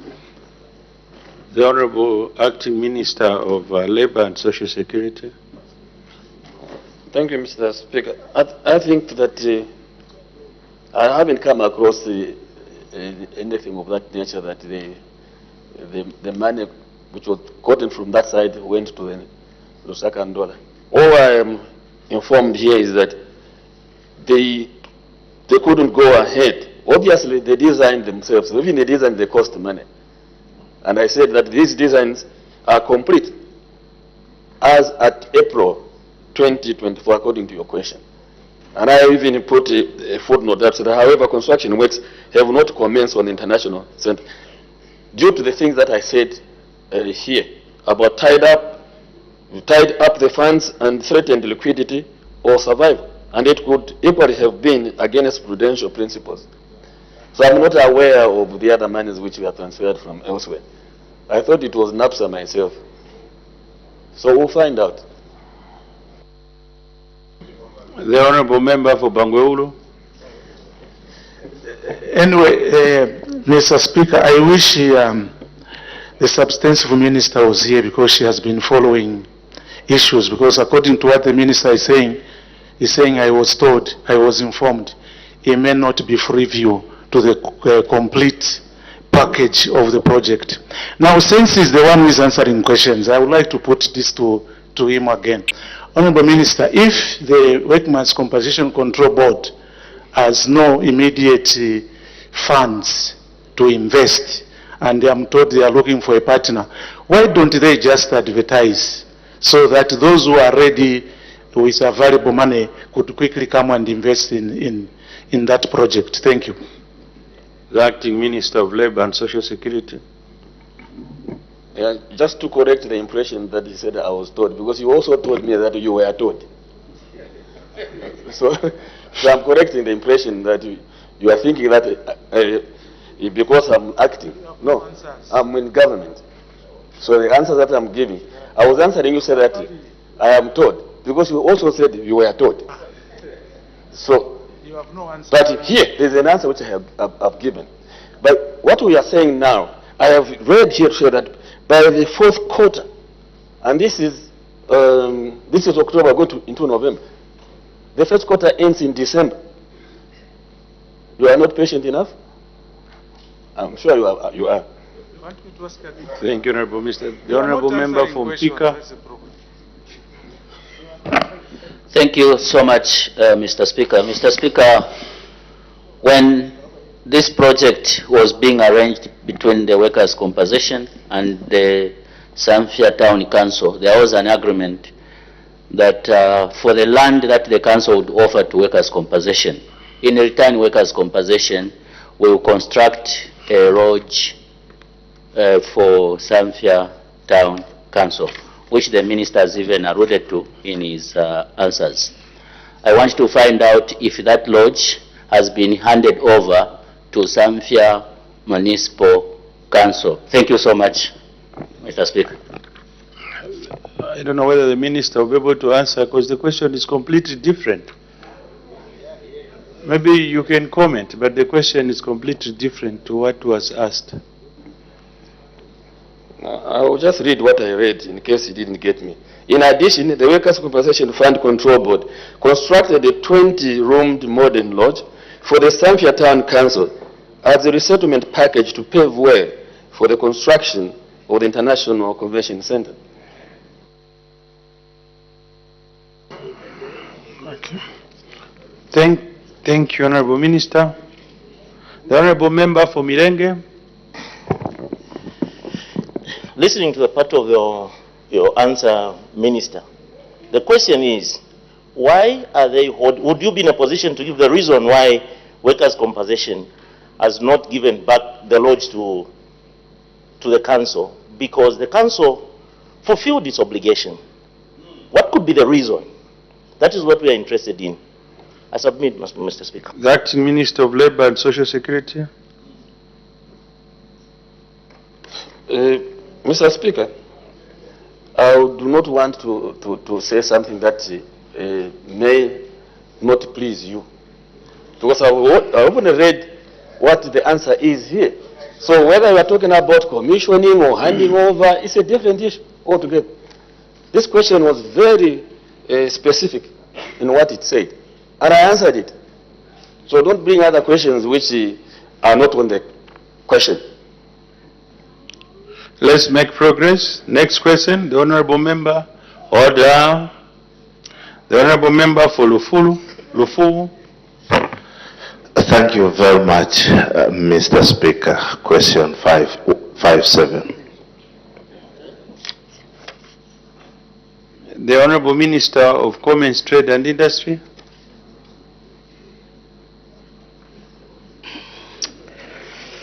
Thank you, Honorable Mr. Speaker. Sir, the Honorable Member asks what measures the government is taking to facilitate the reduction of prices of the following essential commodities. Number 1, mealie meal. Number 2, cooking oil. And 3, sugar. Then finally 4, fuel. In answering this question, Mr. Speaker, we will combine the agricultural products, mealie meal, cooking oil, and sugar, and then deal with fuel on its own.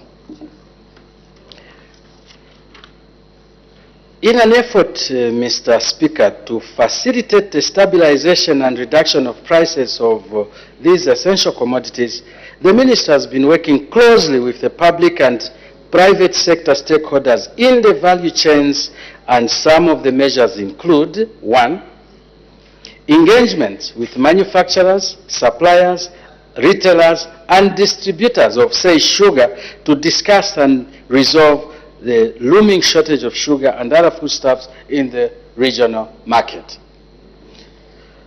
Mr. Speaker, you recall that I think maybe this has been overtaken by events. The issue of sugar had become very prominent, but I think we have crossed that line.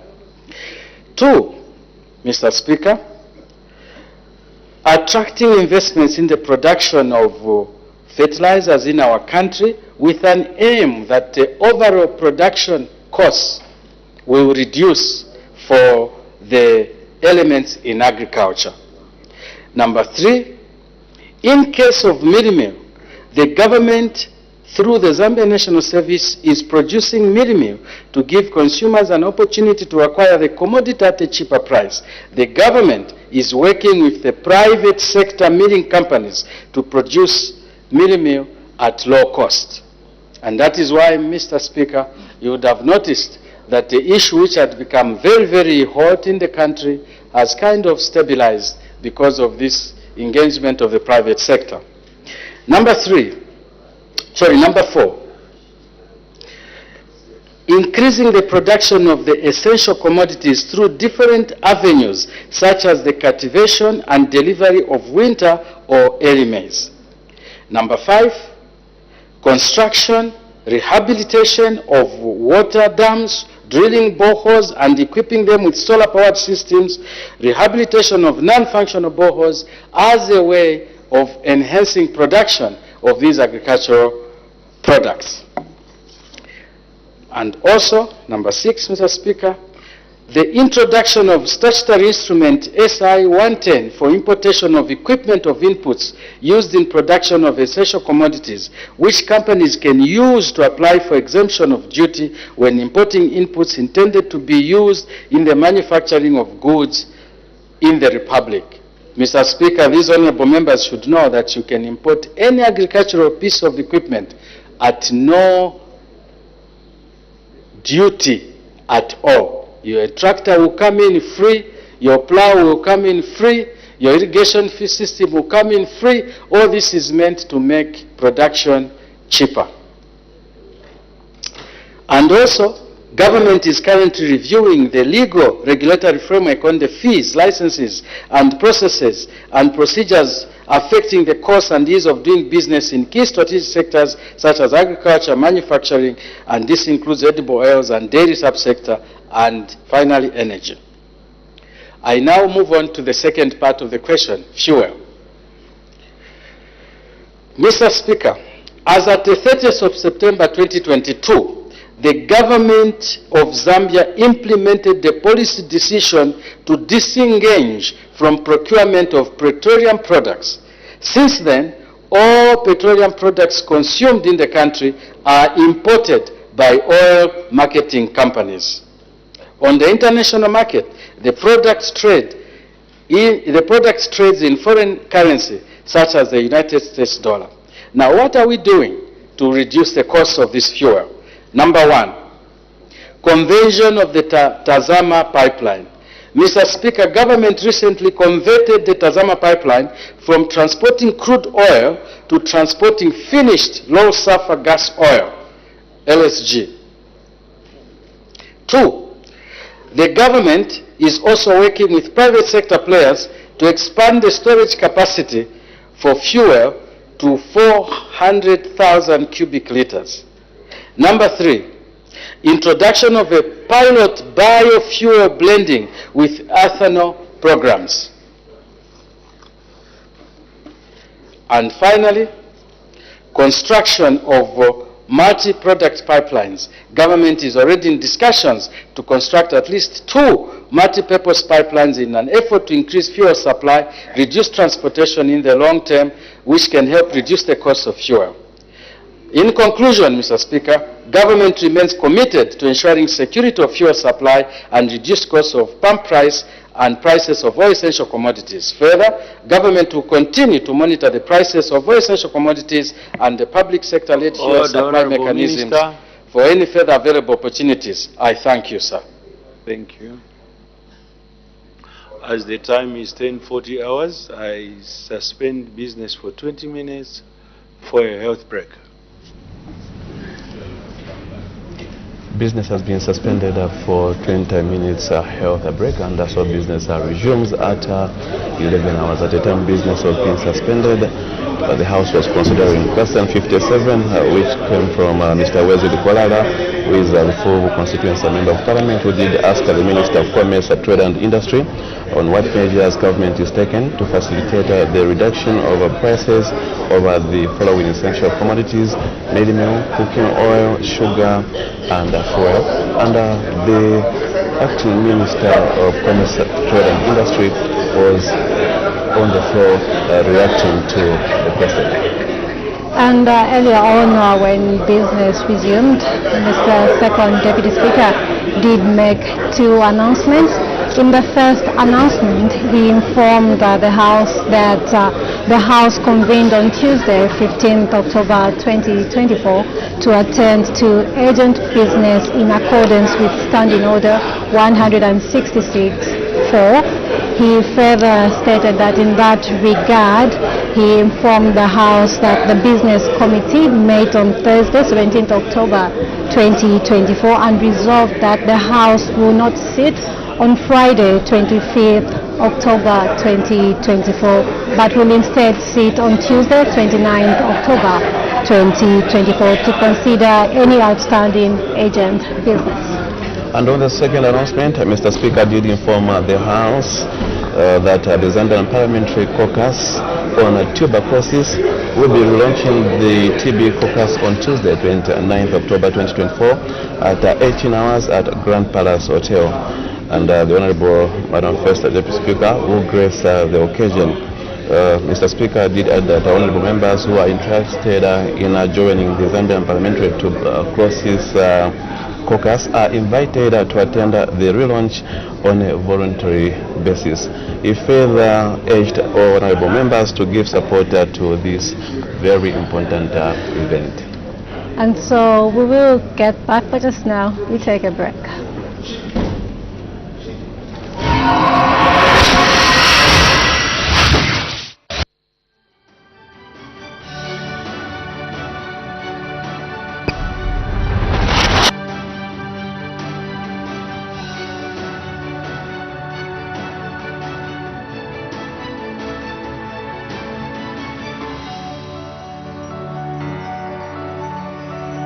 Retired Brigadier General Morgan Istwala, Member of Parliament for Kaoma Central. Kaoma Central is in Western Province of Zambia.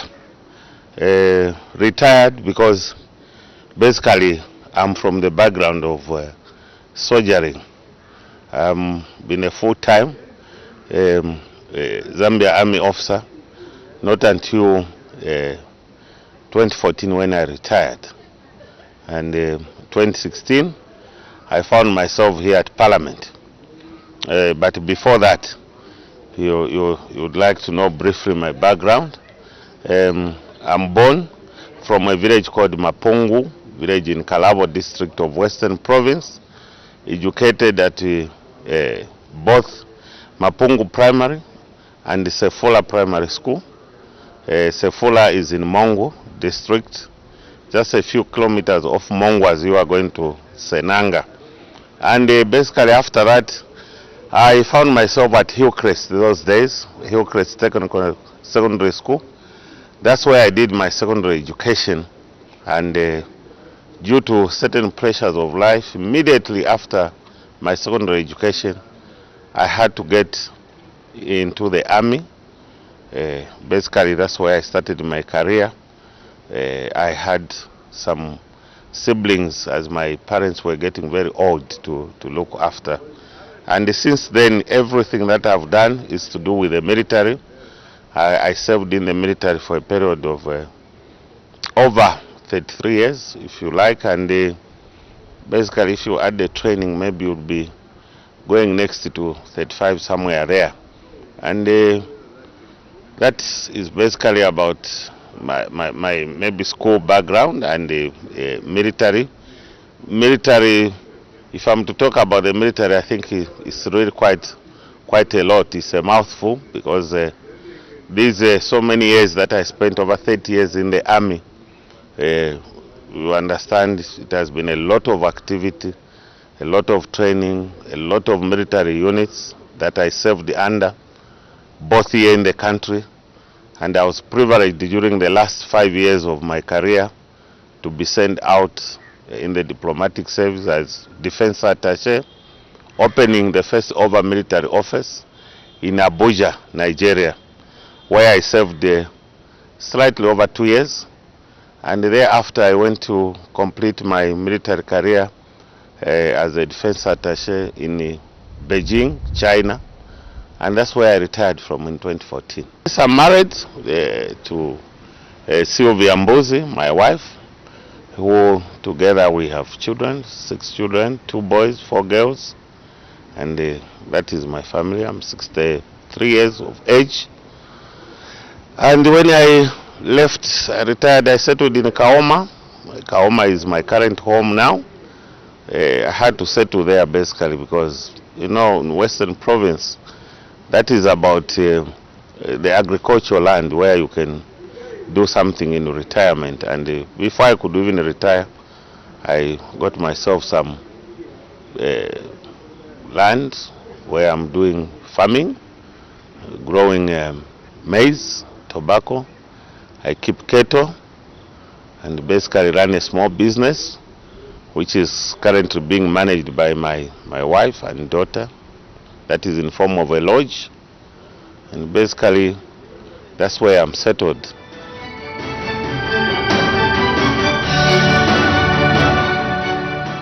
Well, my constituency is, I should say, mostly rural, a bit of urban just at the center in Kaoma.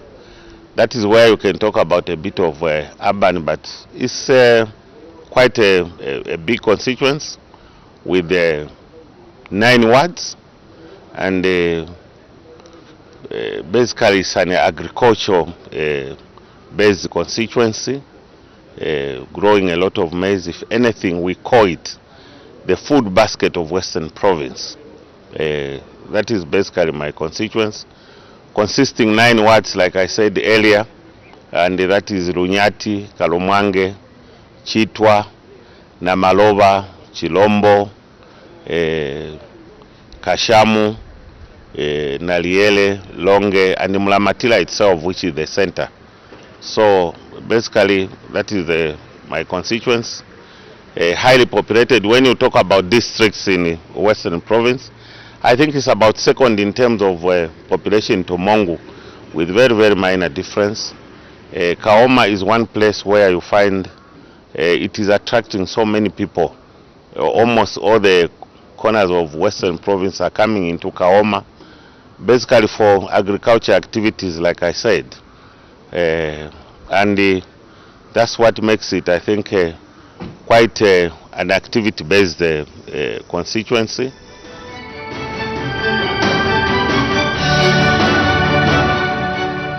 My agenda, madam, you know, Kaoma being rural, I would say we lacked facilities like many other rural constituencies. That is especially in the school of, in the area of education, in the area of health. We lack water. Our roads are bad. And from 2016, when I first came to Parliament, those are the issues that I've been trying to address, even with the previous government. We are lucky now. We have a government that has seen to come to address the problems of rural constituencies. And therefore, basically, I'll tell you what we've embarked on during this 5-year agenda. And it falls very well in line with the government agenda. We are trying to uplift our schools, which were still very bad. It's one of the constituencies in this country, madam, where we still had children learning under mango trees, where we still had children learning in shelters, grass-thatched shelters, and that is basically that we've been doing from 2016. Now with this money that has come in quite huge numbers, we are progressing that way. As I'm talking, a number of schools are being built. We are putting up water points in communities where there are many people, at schools, at clinics. We are also trying to reduce the distance between clinics. There are some places where we still had the people covering 50, 60 kilometers walking to the clinic. We are putting up clinics. We are putting up water, like I said, and as we come, or as we enter 2023, it has been our dream all the time to ensure that even the roads are attended to, and we have a plan to get ourselves as a constituency equipment. We have the money now, there's no excuse, so that we can work on the feeder roads. We still have problems even in town with our roads, township roads. It's a long story. The previous government had put up a contractor or had contracted somebody to work on our roads there. This never worked. And what is happening now is that as government is still reorganizing resources to work on our township roads, government already has released a sum of 4.2 million, out of which already 2.6 million is already in our account. And shortly, the people of Kaoma should be able to see national service coming in to work on our roads to make, at least for this rain season, movement a bit easier. And after that, we are still knocking on government to ensure that the roads are done. Not only that, we still have even the main trunks of the roads. Kaoma, like you may wish to know, is a center of long distance travel. We have the copper from the northwestern belt that is passing through Kaoma. We have the main trunk from Lusaka and Tomongo. The stretch around Kaoma itself, these two roads are not very, very good. And I'm happy that the government has noted this. And we are always knocking on the minister's door to ensure that these two roads are done. This is in public domain. I think Minister of Infrastructure already has made these announcements. So as we try to uplift the schools, as we try to make the distances for our health facilities shorter, as we do the roads, as we put water, basically we see ourselves zeroing into the main town. We want to make our town also be attractive, I think, to the outsiders, and also to make our lives much, much better.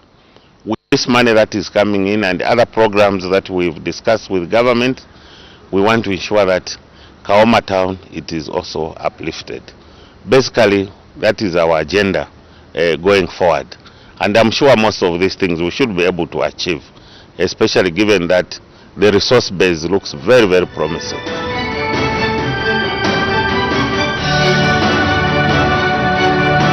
Well, I just want to appeal to the people of Kaoma, I think, to remain very, very hopeful, to remain very positive, calm, in that now we have a government that understands not only lives of the people of Kaoma, but I should say the rural dwellers very, very well. They should expect the development to come, and what we are being given, I can assure them that it should be accounted for, and it will be accounted for. I think just this week, as we get just before independence, we are ensuring that the empowerment that is meant for our people, it is completed. We are giving about 135 clubs this Saturday. Preparations are already underway. And what follows later is that we want to appeal to the people not to shun these government programs. The UPND government has come with an agenda that wants to see people working hard. Our agenda is not to give handouts on a roller coaster like it used to be before. We would like people to work, and we are ensuring that when we give out these grants, we want to ensure that people utilize the money in a wise way that is going to uplift their lives. We also want to encourage them to also apply for these loans. CEC is active in Kaoma, and very shortly I know they will be coming. I think in a month's time a number of applicants will also be given loans. This we want our people, I want to appeal to the people of Kaoma to take advantage of this, because it is only those who are, I think, hardworking who will really see the benefit of this government. Like other areas, again, for those who are disabled, those who have got difficulties in life by which of one or two ailments. I think social cash transfer is working very, very hard, very, very well in our constituency. A number of people, a number of beneficiaries. In fact, the figures have increased. So going forward, I see quite some hope for our people. The learners under the CDF also, they are actually benefiting from this free education. We are paying, we are in time already for 2022. We have, I think, settled all the bills, including for those who are in trades schools. We want them, when they finish, to come forward, and we should be able to empower them so that together we can lift each other's lives up. And this is the intention of this government. This is the aim, and that way we'll progress.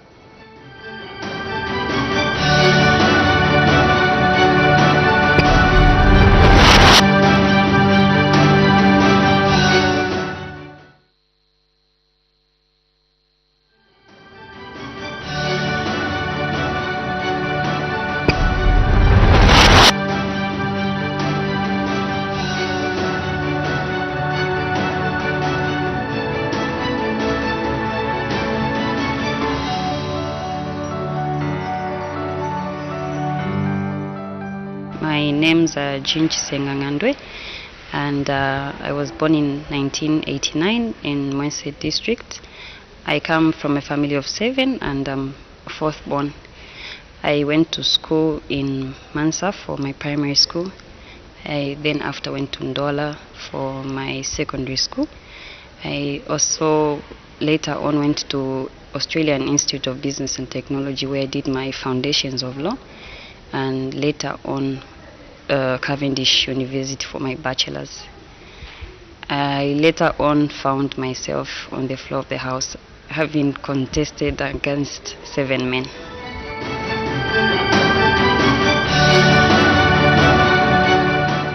My constituency is not so vast. I have about 35,000 people there, and we have 10 wards. Our livelihood there is fishing and farming, and we're also trying to find new ways of living for our people, because we are really entirely depend on fishing, and our fish that side has literally depleted. We are looking for a new way of livelihood.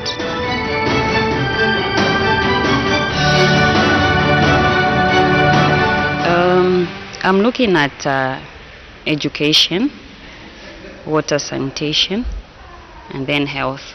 But even when you have an education and then you don't have a good health, then it doesn't mean anything. So my 2 priorities are water and health. So with the coming of CDF, we are hoping we can make a few adjustments, starting especially with water and health. And as it were, we are also trying to lobby from our cooperating partners and other companies to see how they can come in and help us, so that we enhance our health care as well as water development in the constituency.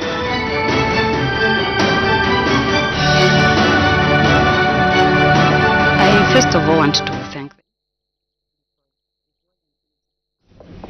Thank you so much, and good morning. You're still watching Parliament Television, the station that is dedicated to bringing Parliament closer to you. And business resumes at 11 hours. At the time business was suspended, the House was considering question 57, which came from Mr. Wesley Kolara, the full member of Parliament. He did direct his question to the Minister of Commerce, Trade and Industry. He wanted to find out measures that the government is taking to facilitate the reduction of prices of the following essential commodities: mealie meal, cooking oil, sugar and fuel. And the acting Minister of Commerce, Trade and Industry was responding. So we expect him to continue responding to question 57. Indeed, Joe, and so far the House has considered question number 53.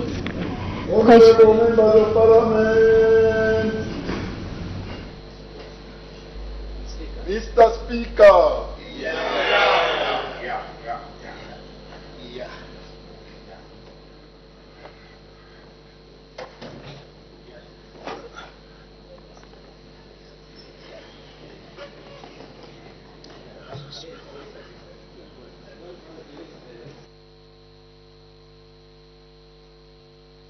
Good morning. Thank you for still being with us on Parliament Television.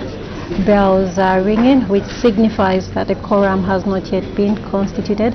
It is a requirement under the National Assembly of Zambia Standing Orders 2024 that 1/3 of members of Parliament need to be present for business to be transacted on the floor of the House. So once the quorum is constituted, we expect business of the House to resume. And at the time business was suspended for the 20 minutes health break, the acting Minister of Commerce, Trade and Industry was responding to question number 57, which was asked by Mr. Wesley Kolala, who is Lufubu Member of Parliament. And so we do expect the acting Minister of Commerce, Trade and Industry to continue with his response to this question, and that's Honorable Ruben Mutolo Piri, who is also the Minister of Agriculture. We have 5 questions on the order paper, and one question lapsed because the Member of Parliament was absent in the House. And earlier on, when business resumed, Mr. Second Deputy Speaker did make 2 announcements. In the first announcement, he informed the House that the House convened on Tuesday, 15th October 2024 to attend to urgent business in accordance with Standing Order 166-4. And in that regard, he informed the House that the House Business Committee met on Thursday, 17th October 2024 and resolved that the House will not sit on Friday, 25th October 2024, but will instead sit on Tuesday, 29th October 2024 to consider any outstanding urgent business. And of course, after that announcement, Mr. Speaker also made another announcement in which he informed the House that the Zambian Parliamentary Caucus on tuberculosis will be relaunching the TB caucus on Tuesday, 29th October 2024 at 18 hours at Grand Palace Hotel. And just to keep you informed of the sitting this morning, yesterday the acting leader of government business did move a motion titled Suspend Standing Orders, that Standing Orders 24 and 27 of the National Assembly of Zambia Standing Orders 2024 be suspended to enable the House to sit from 09 hours to 13 hours on Wednesday, 23rd October 2024. And so this is the reason why the House is sitting this morning today. And we also had a ministerial statement which was rendered by Honorable Ruben Mutolo Piri, MP, on topical issues for the 2024 and 2025 farming season. So we'll be able to give you the details in regards to this ministerial statement.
Order.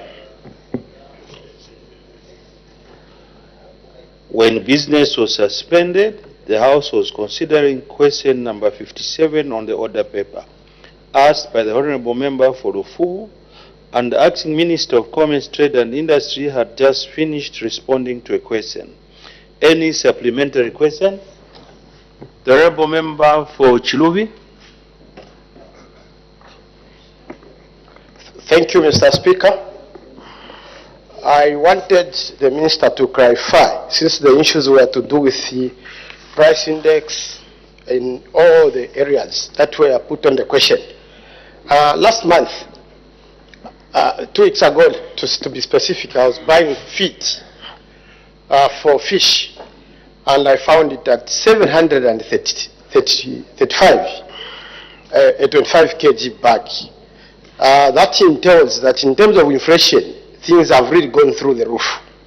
And feed is a byproduct produced from the best material called maize. Government seem to have concentrated much on the issue of meal, so to speak. Yes. That's why I say meal, so to speak.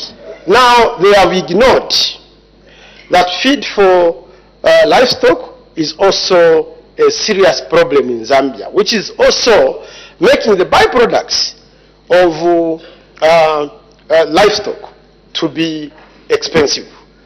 What is your position on the issue of feed, especially that it's the best material, comes out from the best material called maize? I submit my question. The Acting Minister of Commerce, Trade and Industry. Thank you, Mr. Speaker.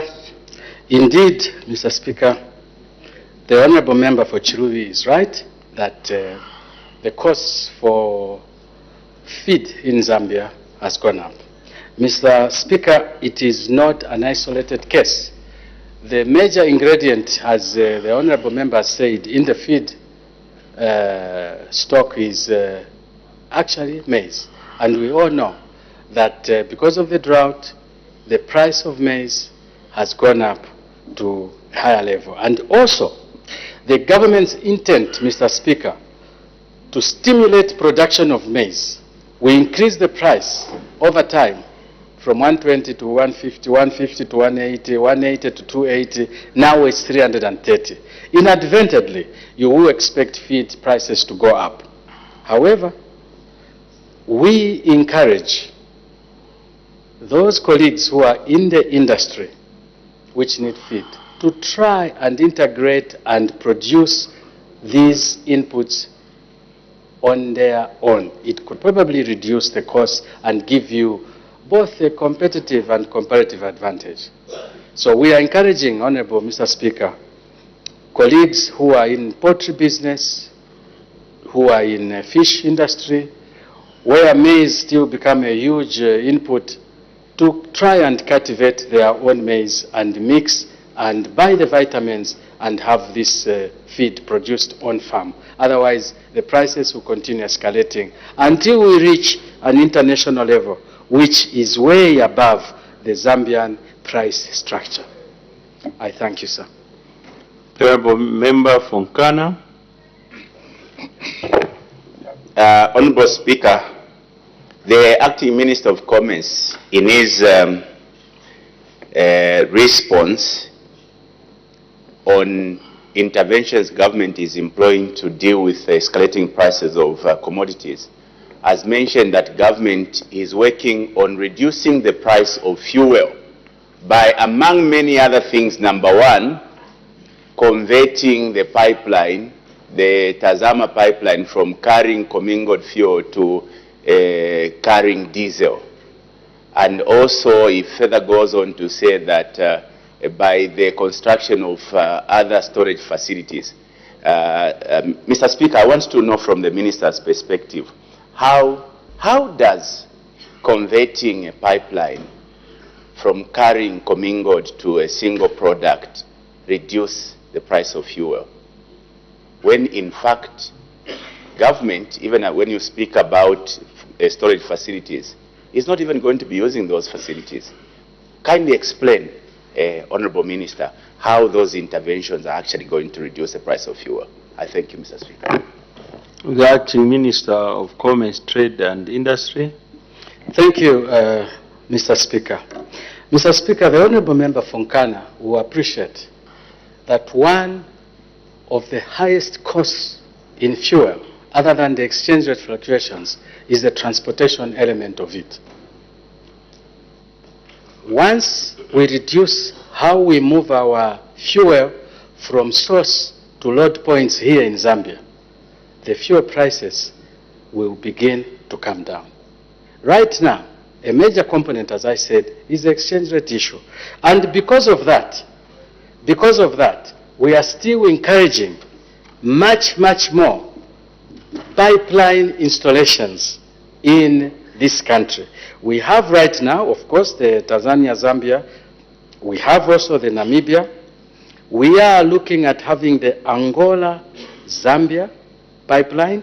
There will be the Zimbabwe-Zambia pipeline, and there will be the Mozambique-Zambia pipeline, so that we can have the fuel flown into these pipelines and reduce the cost of transport and therefore give it to the benefit of the people.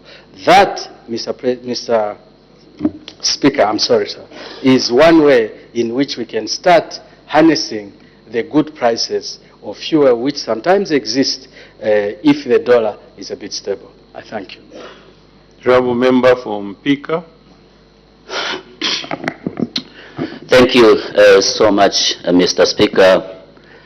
And I sympathize with the Zambian people because... May the Honourable Member ask a supplementary question? I sympathize with the Zambian people. May you take your seat? The purpose of this opportunity is to ask supplementary questions, not to debate. The two are different. So what you expected is to ask supplementary question, and the Minister will respond. So may you ask a supplementary question?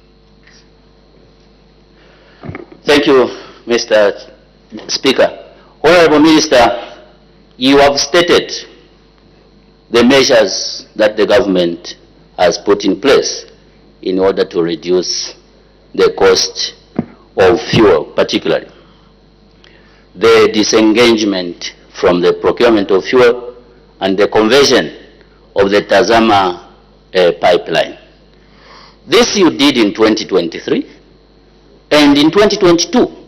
However, the prices of fuel keep on increasing. Please tell the Zambian people why your own measures have failed to reduce the price of fuel. I thank you, Mr. Speaker. Yeah. The Acting Minister of Commerce, Trade and Industry. Thank you, Mr. Speaker.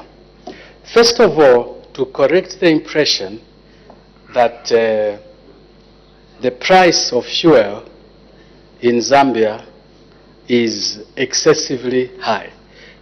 Mr. Speaker, compare the price of fuel in Zambia to the price of fuel in Malawi, to the price of fuel in Zimbabwe, to the price, let me finish, to the price of fuel in Angola, Angola, which is a major producer of fuel, to the price of fuel in England, to the price of fuel in America, to the price of fuel in many parts of the country. And I am asking you to be honest with yourself. You will notice, Mr. Speaker, that Zambia still ranks very fairly on the lower bracket of fuel compared to our neighbors and compared to the international market. Therefore, when we are discussing these issues, especially in this House, Mr. Speaker, we need to discuss issues in order to solve problems, not to inflame and incite and cause unnecessary tension. That is not the purpose of a House like this. The question here was extremely building and necessary. What is the question? What are you doing to reduce the price? And I've given a list. One, we are making sure that the fuel is brought through pipelines other than the trucks, which is a bit more expensive. 2, we want to hold a little bit more fuel so that we can stabilize the fluctuations. And with 3, we are bringing the private sector so that they also can. As government, we have pulled away on a given date, and most of the fuel coming in is done by the private sector. But it doesn't mean that we'll leave it open like that. We will see and provide facilities that can reduce the price of fuel. So first and foremost is to be clear. Let us not inflame and think that the price of fuel in Zambia is higher. Compare it on your own with the local arrangement. Yes, because the common denominator is the dollar, you can compare the prices, Mr. Speaker. You can compare the prices, Mr. Speaker. You can talk about the purchasing power, the salaries, etc., but fuel is sold by few countries and they give a certain price. They don't choose whether it goes, whether you have inflation which is high or not. They just sell the price, they give you the price, and it's up to you to buy it or not. Yeah. We are working on reducing the price by the measures that I've given. Mr. Speaker, I wouldn't say more beyond what I've said. If further statements are not necessary here, I thank you, sir. Thank you. The Honourable Member for Wengwa. Thank you very much, Honourable Mr. Speaker. Honourable Minister, borrowing without intention to repay is dishonest. And borrowing without repaying is financial fraud. The PF borrowed fuel which they were selling to the Zambian people. Okay, they borrowed it without paying. Then they started selling the Zambian people fuel which was borrowed, which they did not pay, which is a financial fraud. Now, the same people who are just borrowing fuel, today they are here now trying to champion their incompetence. Honorable Minister, now that you are paying for the fuel which we are reselling to the Zambian people, okay, what do you think? Okay, the PF this time around was going to sell fuel at, okay, if they were buying it cash without borrowing the way they were doing it without paying the money where they were getting the fuel from. Thank you very much. The Honourable Minister of the Acting Minister of Commerce, Trade and Industry. Thank you, Mr. Speaker. Mr. Speaker, as servants of the people, in these positions, ours is to try to be as calm, even under the most severe provocation, but to tell to the world and to the Zambians the truth. In this case, you will notice, Mr. Speaker, that emotions will come in because, yes, under our previous colleagues, there was a lot of collecting of things without paying for them. And these are factual. We collected electricity without paying for it. We collected fuel without paying for it. We could have been giving people these things at a price lower because we hadn't paid for them. It is the current government, Mr. Speaker, which is struggling to pay all these old debts. Right now, Mr. Speaker, the amount of money that we are now paying for the same fuel which was left, who doesn't know the bill that was left, is huge. So which price would anyone talk about which was lower than what we are doing? So to answer Honorable Mitchell, I'm grateful for what you have brought. It's a lot of issues. We are now servicing debt. We are now paying for fuel. We are now paying for electricity. We are now paying for odd things like having no desks in schools. We are putting desks. We are now paying pensioners. They were not paid. We are now paying for a lot of things. It's a whole host. I did not come. Mr. Speaker, I did not wish to stand here and bring out issues which will provoke our colleagues in the previous government. Therefore, I really try to come back that thank you, Honorable Michero, for what you have raised. We will try as much as possible to deal with the errors of the past so that we can have a clear future. Thank you, Mr. Speaker. Thank you. The Honorable Member for Kaumbwe.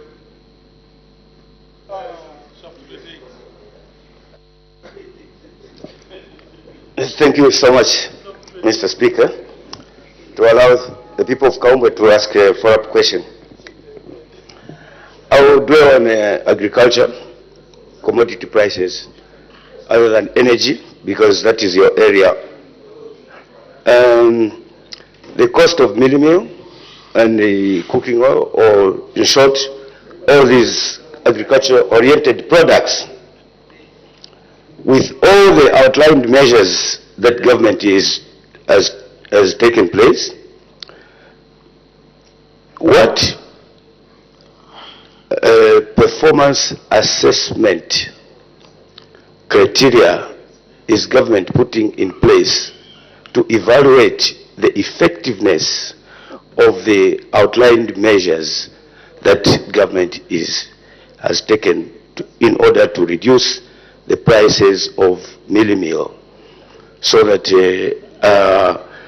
we are able to reach at least at affordable levels of buying the agricultural products. My question is on the assessment, to assess the interventions, the performance of these interventions towards the reduction of these commodity prices. I thank you. The Acting Minister of Commerce, Trade and Industry. Thank you, Mr. President, and thank you for that question, Honorable Member. Mr. President, this is the... No, Mr. Speaker. Mr. Speaker. Maybe it's a blessing one day. Thank you, sir. You never can tell. Thank you, sir. You may proceed. You excuse me, we have interaction with the President almost every day. But, Mr. Speaker, my apologies. It is not meant in any way, in a wrong way. Mr. Speaker, the overall arcing issue of measurement is simply price. There's nothing else we can look at. Let's look at the sugar. A couple of months ago, the sugar prices had gone up. There was a serious intervention, and the sugar prices came down. We looked at, yes, we looked at what was causing the sugar prices to go up. They brought down the sugar prices to what they were. Number two, let's look at fertilizer. Let's look at fertilizer. By simply encouraging production here, we have bought fertilizer at a price of about 800 to 830 US dollars a ton. Fertilizer which we're buying at 1,600, close to 2,000. So the overarching issue here is price. Let's look at mealie meal. On the issue of maize and mealie meal, Mr. Speaker, we, the UPND, enhanced the price of maize to the farmer. Because the price was so low, the production of maize had gone up. The commercial farmers went away. It had gone down, I'm sorry. So what did we do? Enhance the price to 330 kwacha a bag, so that we can have a good production capacity, and also that I will continue, Mr. Speaker. May you take your seat, let the House be orderly. You go out if you... May... Honorable Member from Pika. Out. Out.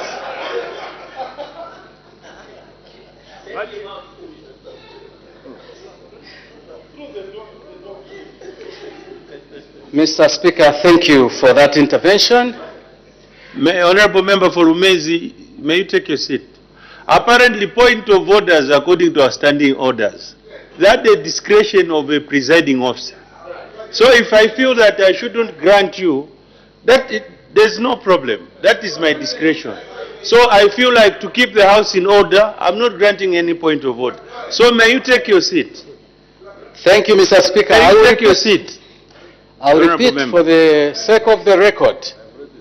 Mr. Speaker, we have reduced the price of fertilizer to 830. The fertilizer which we used to buy here, especially the PF, at 1,300, 1,400, almost 1,600. We have reduced it. That's the way in which you measure if the government is doing well or not.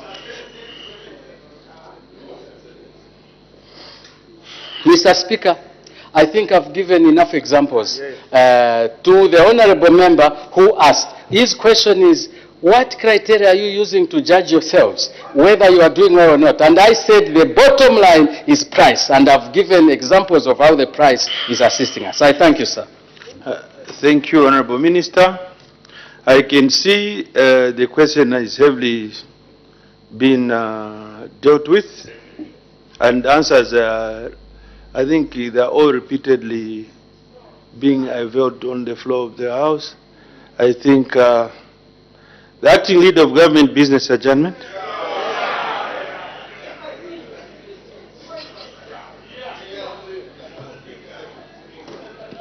Thank you very, very much, Mr. Speaker.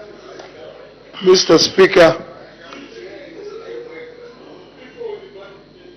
I beg to move that the House do now adjourn. As no notice of a motion for an item for debate on the motion of adjournment of the House has been received, I put a question. The question is that the House do now adjourn. Any debate, any objection? The question is agreed to the House.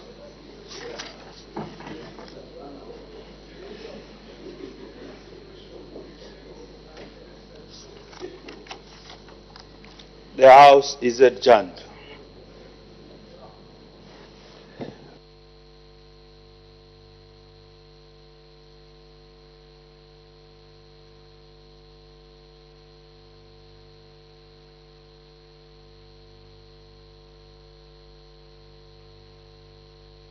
Business of the House is just adjourned, and we now take a look at business that has been. The House is adjourned.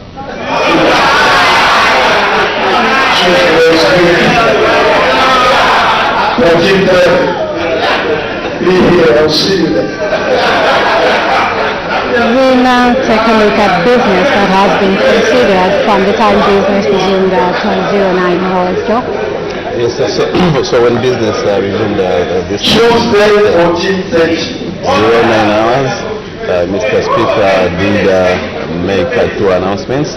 And the first announcement, Mr. Speaker did inform the House that the Zambian Parliamentary Caucus on tuberculosis will be relaunching the TB caucus on Tuesday, 29th October 2024 at 18 hours at the Grand Palace Hotel. And Mr. Speaker did add that Honorable Madam First Deputy Speaker will grace at the occasion, and adding that honorable members who are interested in joining the Zambian Parliamentary Tuberculosis Caucus are invited to attend the relaunch on voluntary basis. Mr. Speaker further encouraged or urged all honorable members to give support to this very important event. In the second announcement, Mr. Second Deputy Speaker informed the House that the House convened on Tuesday, 15th October 2024 to attend to urgent business in accordance with Standing Order 166-4.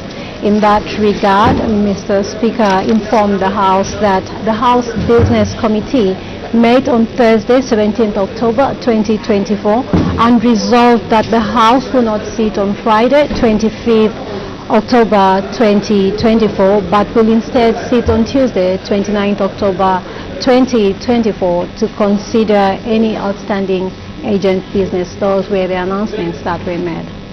And thereafter, Mr. Speaker did permit the Honorable Minister of Agriculture to render a ministerial statement on the 2024 to 2025 farming season. So the Minister did say that the Farmer Input Support Program for the year 2024 and 2025 farming season has targeted 1,024,434 farmers, adding that the program will be implemented using two modalities. He further stated that he further informed the House that a total of 779 input suppliers applied online as agro dealers, and these have since been screened and verified.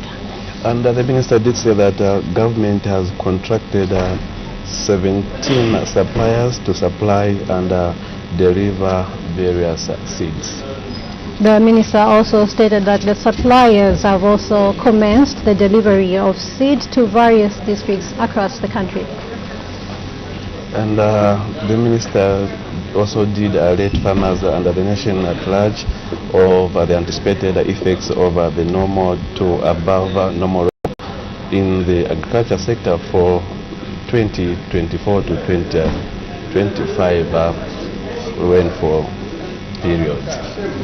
The Minister of Agriculture went on to state that in order to mitigate the risks, it is essential that the nation implements proactive measures, and that the Ministry of Agriculture is strongly advocating for early planting in susceptible regions. The minister did add that in light of the anticipated rainfall patterns, government urges farmers to diversify their crops according to the specific rainfall forecast for each district and province. He went on to state that government will continue to take proactive steps to enhance monitoring and surveillance of crop pests and diseases to prevent outbreaks. The minister did say that his ministry is urging farmers to take necessary precautions and adopt mitigation strategies to minimize the impact of the anticipated rainfall season for 2024 to 2025 period.